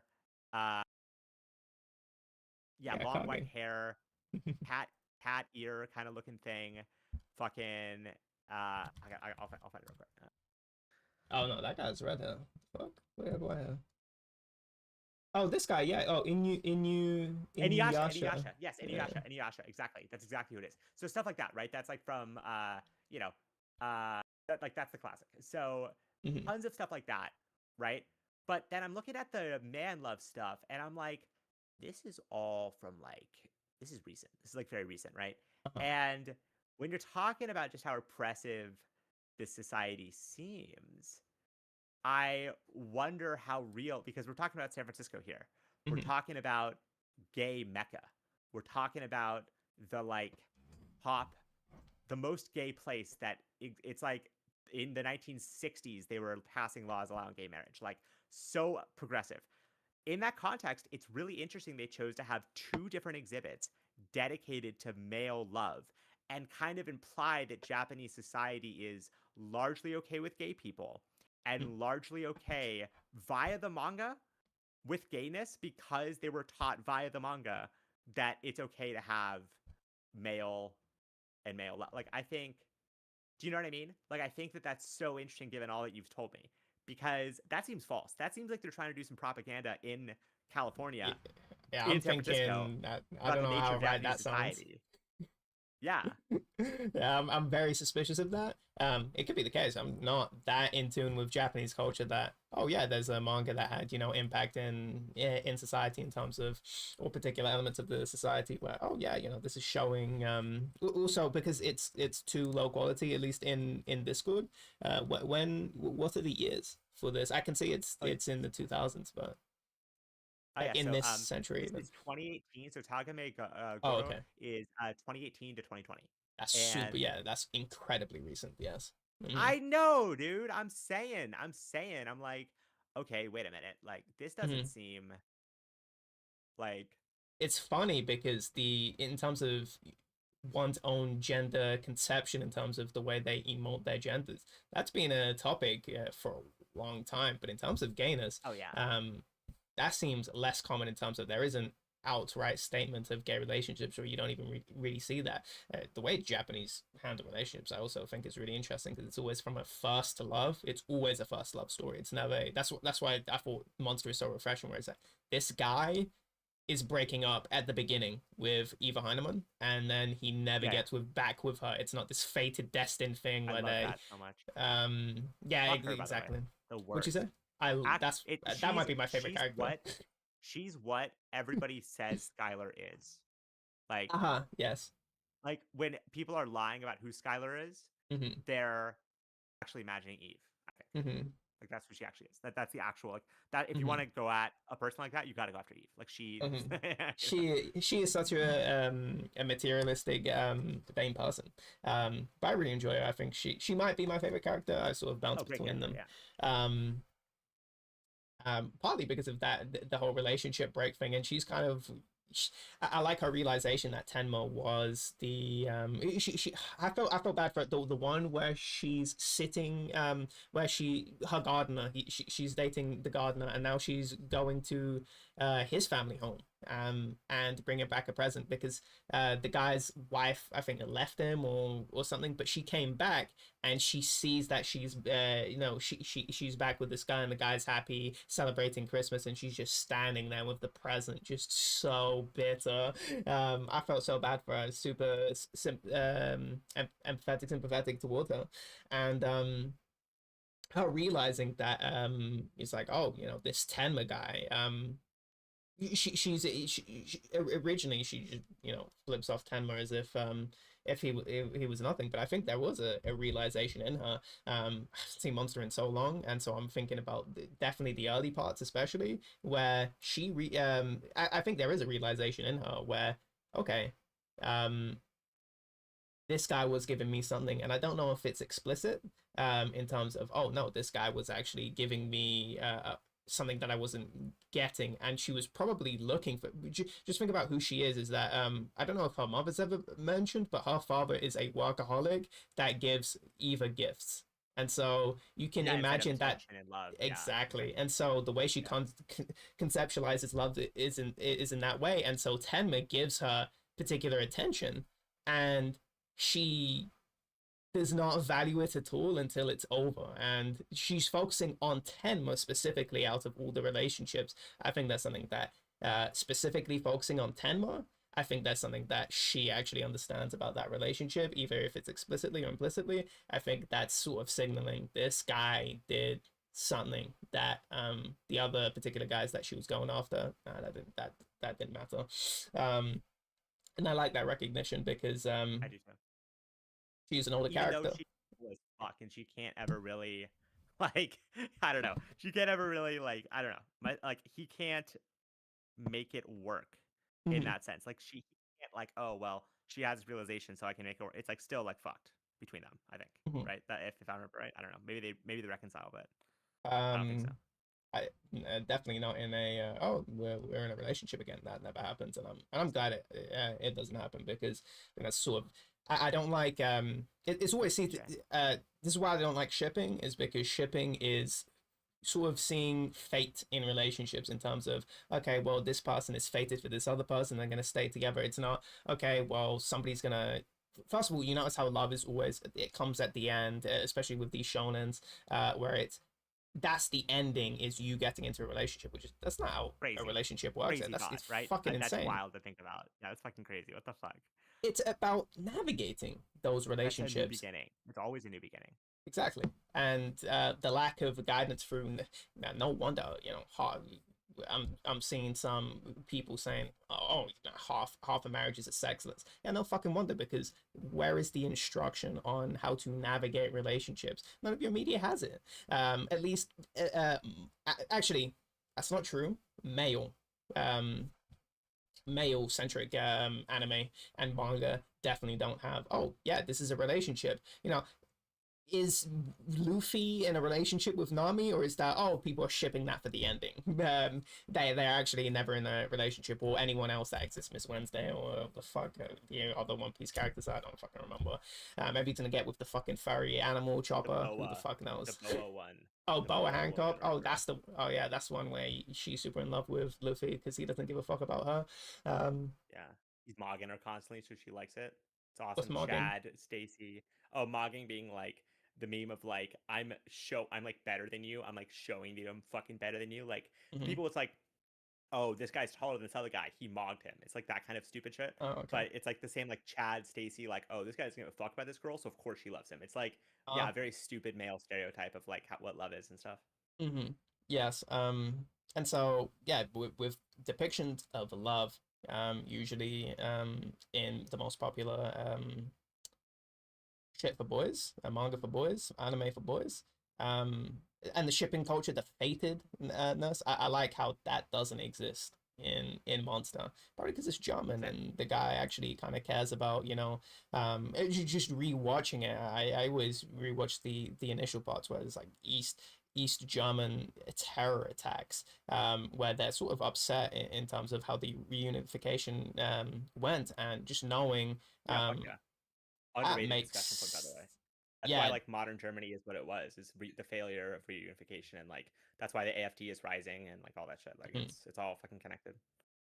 And that this dissatisfaction, that was great, because it was, and actually at the beginning it's the Turkish migrant, it's the Turkish migrant not getting the adequate medical care, and her husband has now died because of it, because obviously they're migrants, they're not wealthy, and so they're sort of last in line, they're not getting the best treatment. The fact that there's an attention to the downtrodden, to the history, and I notice in Japanese media, especially a lot of things for even adults are talking about, oh, fucking One Piece, blah blah blah, but I play a lot of games.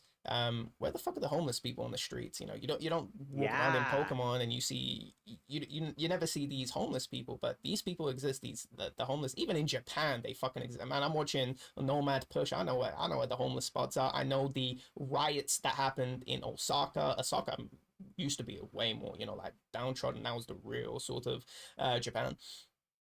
And you had there was this one place where they sort of cleared it up now, but there would be back in, I don't know, like 60s 70s, where there'll be man, like labor, because this was a place for laborers, so laborers would sort of flock here.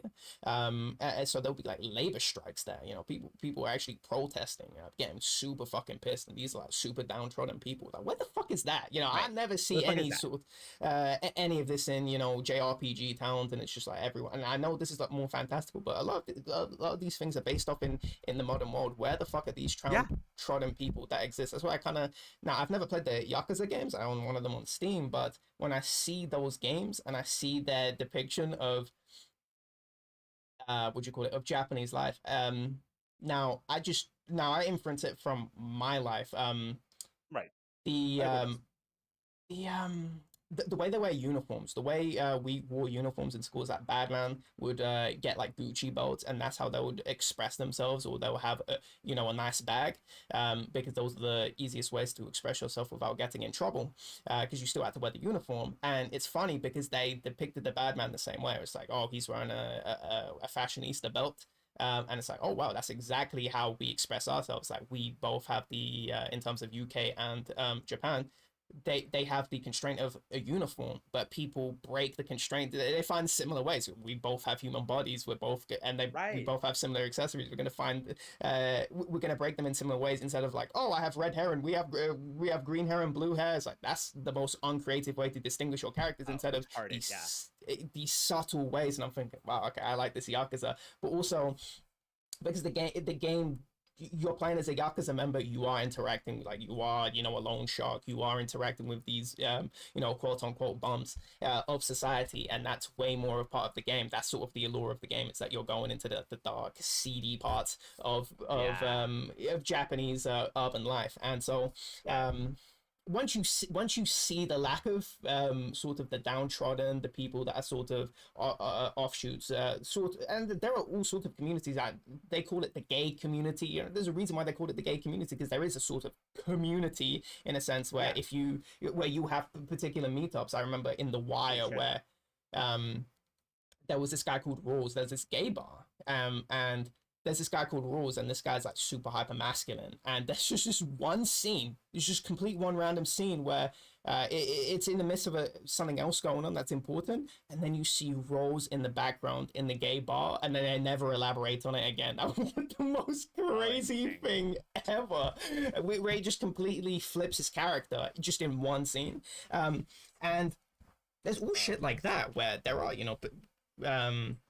people with different sexual orientations or different orientations, they're like fucking gamers, like D&D clubs, where gamers meet at the arcade, at least old school gamers that where that was a part of their culture, especially like street fighting games. Like, that's a super offline game. Like, online shit doesn't matter, you have to go offline. And so going to the arcade, that's where a lot of gamers meet. And so all these communities that have never been represented in that particular way. And so I think a lot of Japanese media is super sanitized, I think. Which is so ironic, because now here we are in San Francisco, and they're fucking telling me that gayness is like really accepted because of this like manga in Japan, because of this. I don't know. It's like one of the biases of artists and type museum people is they're out here telling me that their shit matters so much, and I'm not seeing it. Wow, so cynical, yes.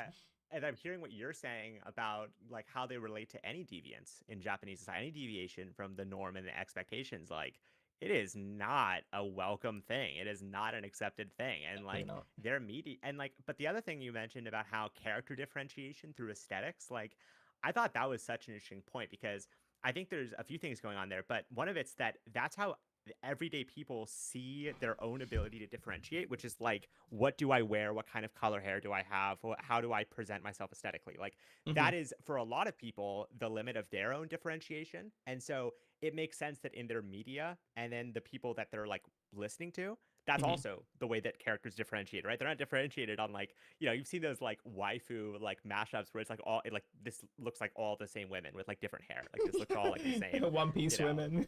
That's actually that's a category at this point. One Piece. Yeah, One Piece women. Women characters. And it's just all the same. The tier lists. Let's go, tier lists. Very same physique, and it's funny because there are. It's funny because this person I'm pretty sure this person has a young version of her. They're literally leaving out the boa woman. Mm-hmm. The boa woman. They're Oh, leaving yeah. out, like, this is a One Piece cope. This is their subreddit Oh, yeah, of course, talking yes. about how everyone says they look the same, but it's like actually practically speaking they do. Oh no, they're not. No, she's actually middle, but she's not. You know what I mean? But she's up top middle. But also, is that a woman? The lower second row, third from the right, like second row, third from the right, like this one. Can you see my cursor? No. Oh, okay. Yeah, I think you're talking about the right person. But honestly, One Piece does have a lot of women, but you know how.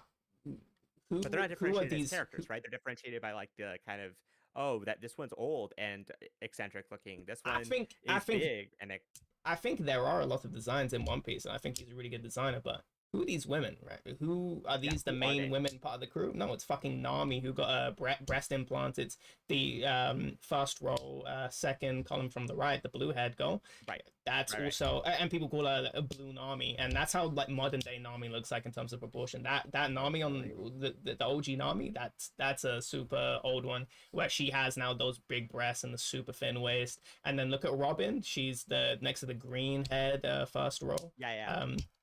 Robin has that same physique, big tits, and that's the main crew, by the way. Miss Wednesday, the blue haired girl, she's not even in the crew anymore. But look at who the main crew are. They're all these nice lascivious. Exactly. So you know, you're not getting away with that. Look how they cope with it. Look how they cope with it. They're not even engaging with it. They're like, oh, One Piece female character design is actually a lot better than you think. And then it's like, well, wait a minute. We're not talking about their design aesthetically only.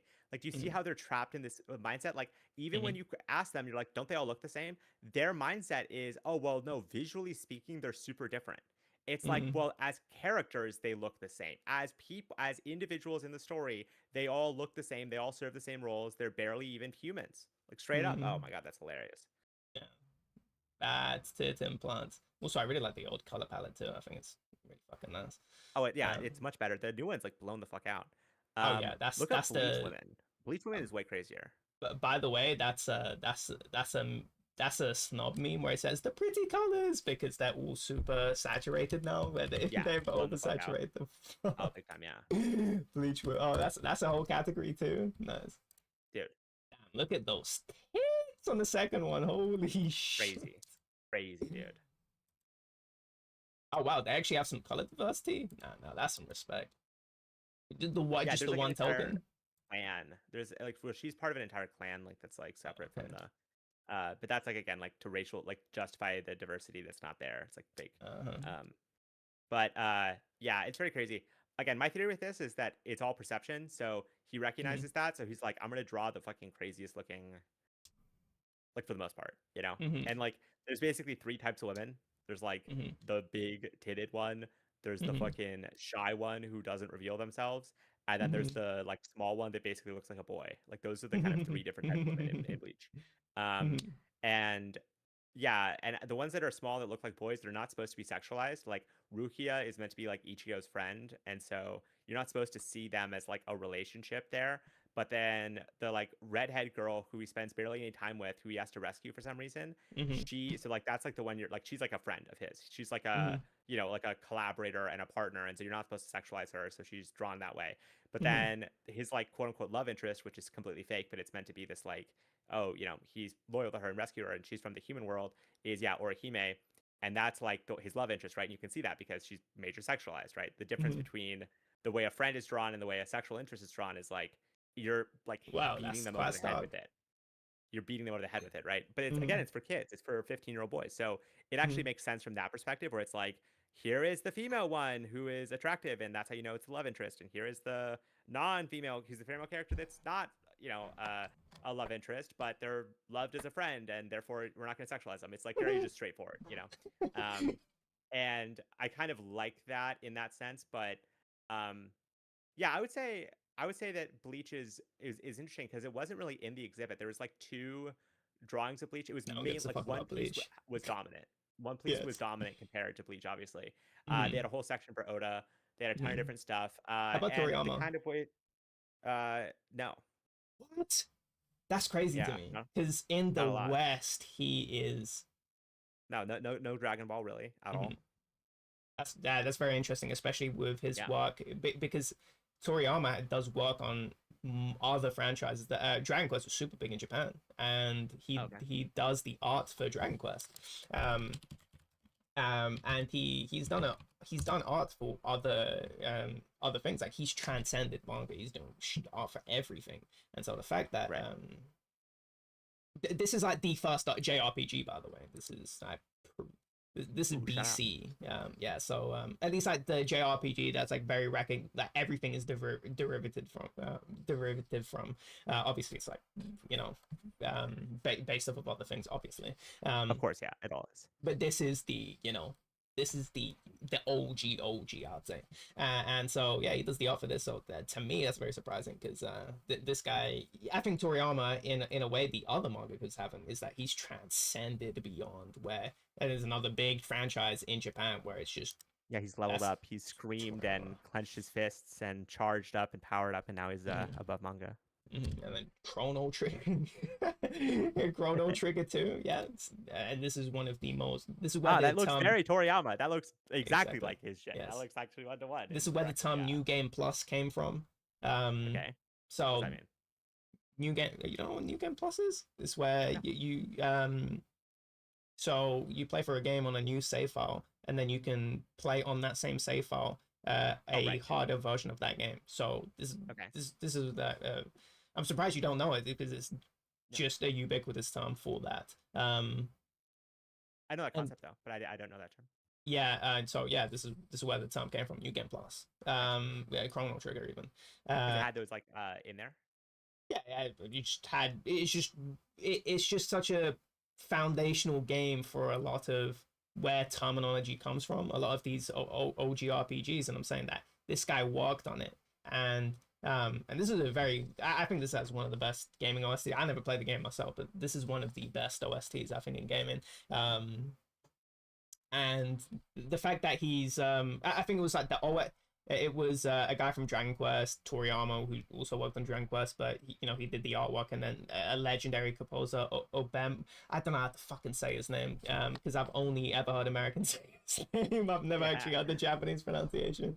But he does the Final Fantasy works, and so this is a very beloved JRPG. Some people would say. I'm surprised Toriyama wasn't in there too. I was kind of expecting a lot of Dragon Ball. To me, this is crazy. Yeah, especially for a Western audience. I think Toriyama needs that guy needs to be. Is that Berserk too? I didn't see that. That kind of looked like Berserk.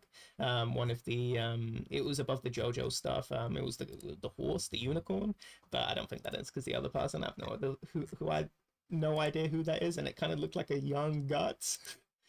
Also, oh, it does, yeah. Really, I think Berserk. I have a lot of respect for Berserk. I was also surprised there wasn't Berserk like stuff, because the detail in his drawings is so insane. Phenomenal. Like, and he improves all the time. I was surprised there wasn't more of that, because I figured there'd be that based on just the intricacy of the detail, and like if you were to blow that shit up and put it on a wall, it would look really good. I was like surprised. Again, I think a lot of it came down to the IP shit. Like, I think Japan is really protective of shit, so you have to really coordinate if you want to get any of it be able to be shown in a museum. And so I think that's why there was limitations where it's like you wouldn't leave out, and like there was actually no Naruto. Like there was like no Naruto. Oh wow. Oh, so like that's how I knew. I was like, okay, so that has to be. Okay, that makes a lot more sense now that there is no Naruto. But also look at Casca, boyish, brown skin, and this is the main love interest for Guts.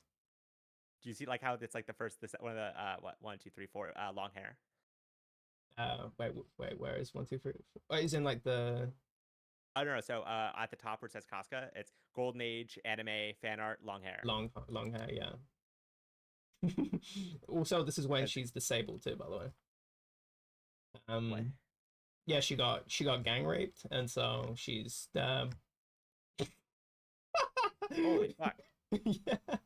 Yeah, she got gang raped, and now she's not a virgin. How can she be the love interest? She's true. Yeah, super. Yeah, you see it drawn in explicit detail, and no, she's still the main love interest, where he's taking care of some, she's mentally just completely gone.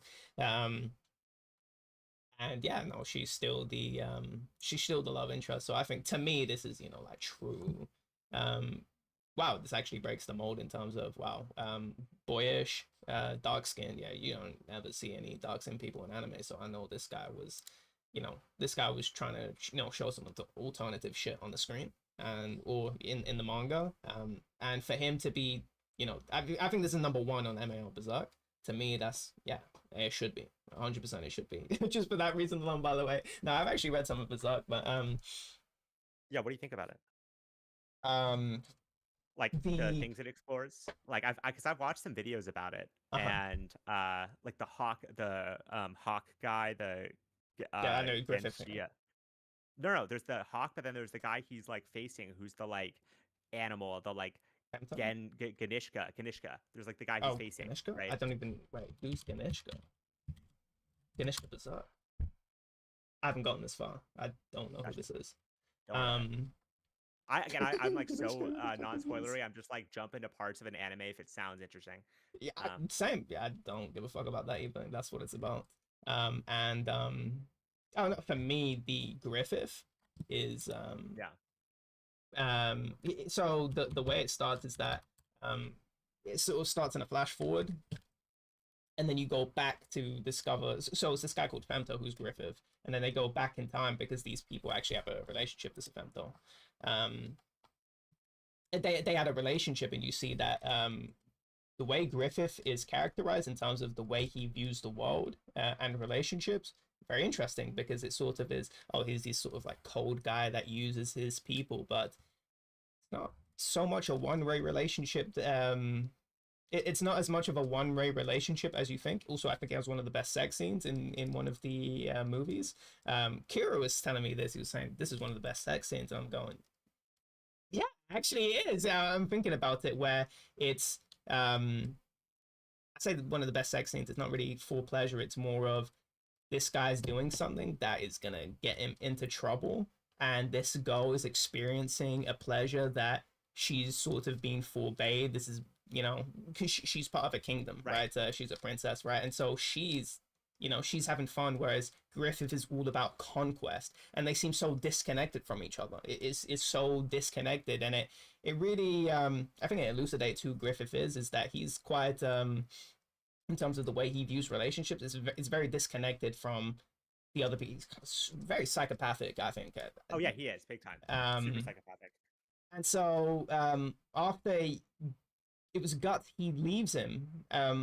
Griffith is super hurt in a way that you just wouldn't expect, because Griffith is the way he treats relationships, it seems really transactional, but no, he's super hurt. It super hurts his ego. And I think that's why the sex scene happens. And that's why I think it is as impactful as it is that he's doing something really fucking stupid that's going to get him into trouble, and it does get him into trouble. It gets him tortured.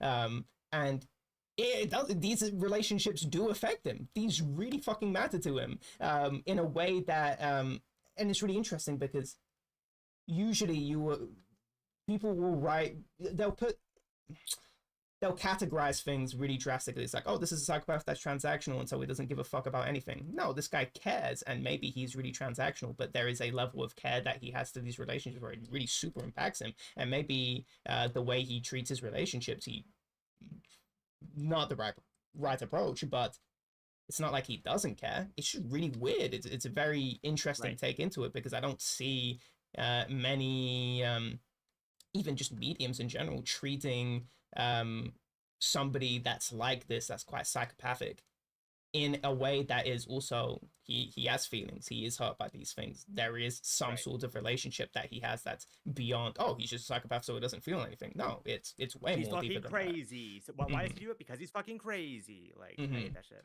Yeah. So just a big fan of, that's when Griffith was, I like this guy a lot now, because you don't really see that a lot in media.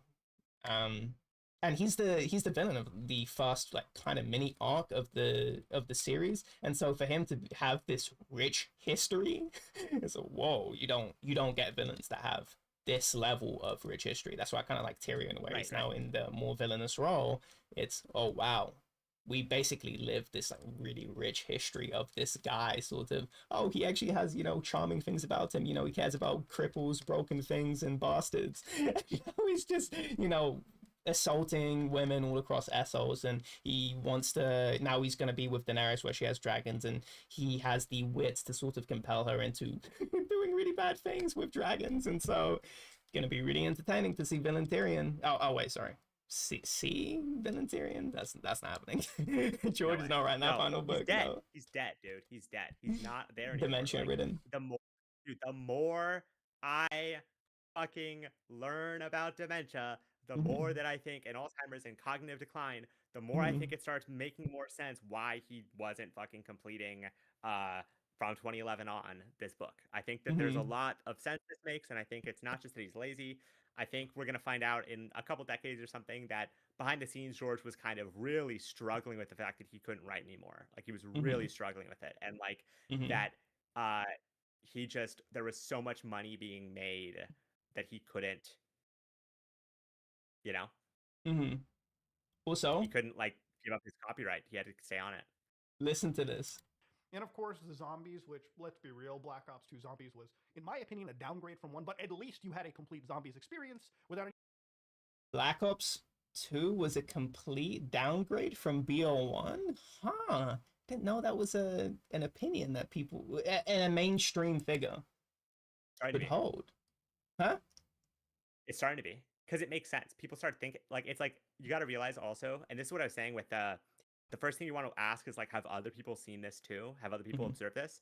And if what you're seeing is real and observable and kind of correct, it's only a matter of time till other people start seeing it, I would say. And I think the conditions, it's not only a matter of time in that something stays secret forever. Some people don't realize shit forever. But like, if they're just going to keep putting out trash games, eventually they're going to be like, all right, where did this go wrong? I think.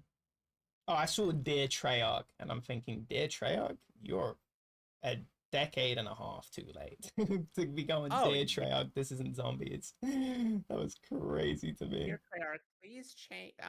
I'm just asking, you know, not trying to be too mean. If you could help me, you know, if you could please, like, I'm just like, dude, so pathetic. Like, fucking, like, they're not gonna fuck you. Be honest. Say what you really think. They're not gonna give you the Mr. Waffles treatment. You're not gonna get the secret Jason Blundell conversations. Let them fucking know that you hate their shit. Oh, flood the, I think definitely flood the algorithm of negative videos. But I'm thinking, zombies can never be the way it was. I mean, I never really had hope anyway. So, but there were people that I'm talking to. Was his name Beaver? Oh, one of Wings' friends or something. Where it was a zombie. Oh, Beaver, yeah, I know, I've heard of that guy. And he was saying, oh yeah, Cold War, you know, they're going back to the Cold War, so, you know, I'm getting the game, it's gonna be like BO1. What the fuck? Because this was definitely one of the people that I talked to that were a little bit more, you just had more brains about you in zombies. But to see a mass delusion of, okay, I'm one of the only people that's sort of going, I'm making videos going, this is bullshit. this is all bullshit. Yeah. And then seeing, oh yeah, Cold War? And I'm thinking, we had BO4. How are you thinking Cold War just because the setting is in the Cold War is gonna somehow be, you know, everything that we respect about BO1 in terms of all the mechanics, strafe jumping, quick switching, trade strat, zombie spawn locations. It's not gonna be what BO1 is. It's never gonna be like that. It never could be like that because they can't even comprehend. It's like, oh, spawn zones work this way, and oh, zombies shouldn't just fucking disappear because you ran 2 spawn zones away when you're not looking at them. That shouldn't happen. But no, they don't conceive any of this as, oh, these are core mechanics of the game. Like in CS, you know, it's like, oh, we care about these like small, you know, idiosyncrasies, and if the fans will be on their ass and they'll be super in tune with that. It's like, oh, sorry, we broke your shit reflective skins on how they look like on the skin, whatever the fuck, skin viewer. Sorry, we're gonna fix it for you. Oh, this weird strafe jump no longer works anymore. We're gonna fix it for you. Just fucking babies. So babies, dude. They just want their milk. Yeah, the babies want their milk, but also good. Yeah, feed them their milk because yeah, exactly. I'd rather have Start that. Getting pissed, they're not giving you your milk. Start getting pissed that you're not getting your milk at some point. You know what I'm saying? It's like, wow, I wish I could complain about these like small problems where, oh, BO2, oh wow, my strafe jump isn't working properly. What the fuck did you do to my strafe? I wish I could do that and then go, it's like, oh, sorry, we fucked up the somehow the FPS is lowering your jump height. Yes, we're gonna fix that. That would never happen. I wish I was in that luxury. That's freaking crazy to me that that on that level in Valve. I totally agree. And it's so small. It's such small beans, and they're just barely. It's like kind of sad to realize, but they're just barely coming around to things we've known for almost a decade. Like it's really sad. Mm-hmm. Like them, me seeing them bring back grief in BO6, whatever. I was like, dude, a simulacrum of grief, by the way. I was like, dude, I don't even know. Like grief at the time was known to be bullshit. It was known to be something they accidentally made. It was known to be something that the only reason it's fun is because we're doing the fucking custom games, the round 15 no magic. It's something that only was interesting because of what the community made. And it was known that they weren't going to make more of it. Like, they didn't add it to Die Rise, the fucking first map pack. You know what I'm saying? Like, come on. So, it was over. It was over from the beginning. And they're bringing it back now. I'm like, dude, this game is over. It's done. It's cooked. Like, flee. You know? Also, if you like cats, definitely need to show you this clip. I think it's this. Take care of your dog. No, it's not this one. Wait, hold on.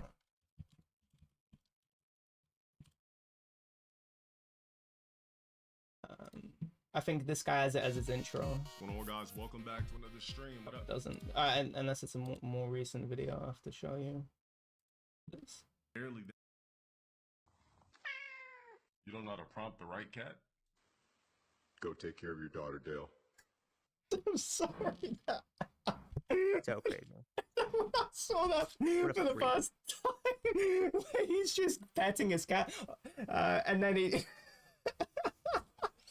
And then it says that is because you don't expect it to. It's like the super deep voice of the cat. But it's all low to your god. That's all you see is low to your god everywhere. I thought that was a fucking hilarious clip of cats. It's really weird thinking that he owns cats, but he's really nasty to them. I hate him so much, dude. He might be the worst human ever. He might be. It's up. It's okay. It's fucking crazy. Okay, if it's close, okay, let me show you this. This clip will definitely. Let's see. Okay, this clip, he's like fucking psycho, dude. He's a psycho. This made me really upset.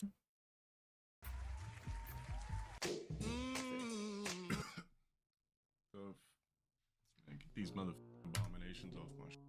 Fuck about no kids, let alone no mother grow up to be given aways. Dude, I ever post no little girls on my again. The father of those three things gotta be devastated. Your first creations are literally three things that are gonna be given away and created to serve another's legacy. I would be devastated. You might have just had 3 twerkers, 3 P-stars, 3 OFers, 3 thirst trappers, like lunchly babies, TV dinner babies. Whoever the fuck I had those triplets with, I literally would have ended the relationship. I'd have been like, you know what? We're not compatible genetically. We created a triplets of these things, like of throwaways. Like, oh my god, we're done. He has a daughter. Yeah, finding out he's a deadbeat dad and he literally doesn't take care of his daughter. It's like, I see why you fucking think they could turn out that way because you fucking neglected the shit out of your daughter. I see why you think that's how it happens because you're a fucking psycho. Fuck that guy. Oh my god. And they're playing the Uncle Ruckus music because it's massive race element there. Oh yeah, definitely the Boondocks. Yeah. Yeah. Crazy. Yeah, I don't even know how you can be a fan after that, but to be honest, knowing a lot of men right now. Oh, I gotta go. That's why I got kind of quiet. I was getting a bunch of text messages. I was just trying to respond. Okay. But yeah, I will talk to you later. That was a really good talk. Ciao. Good talking.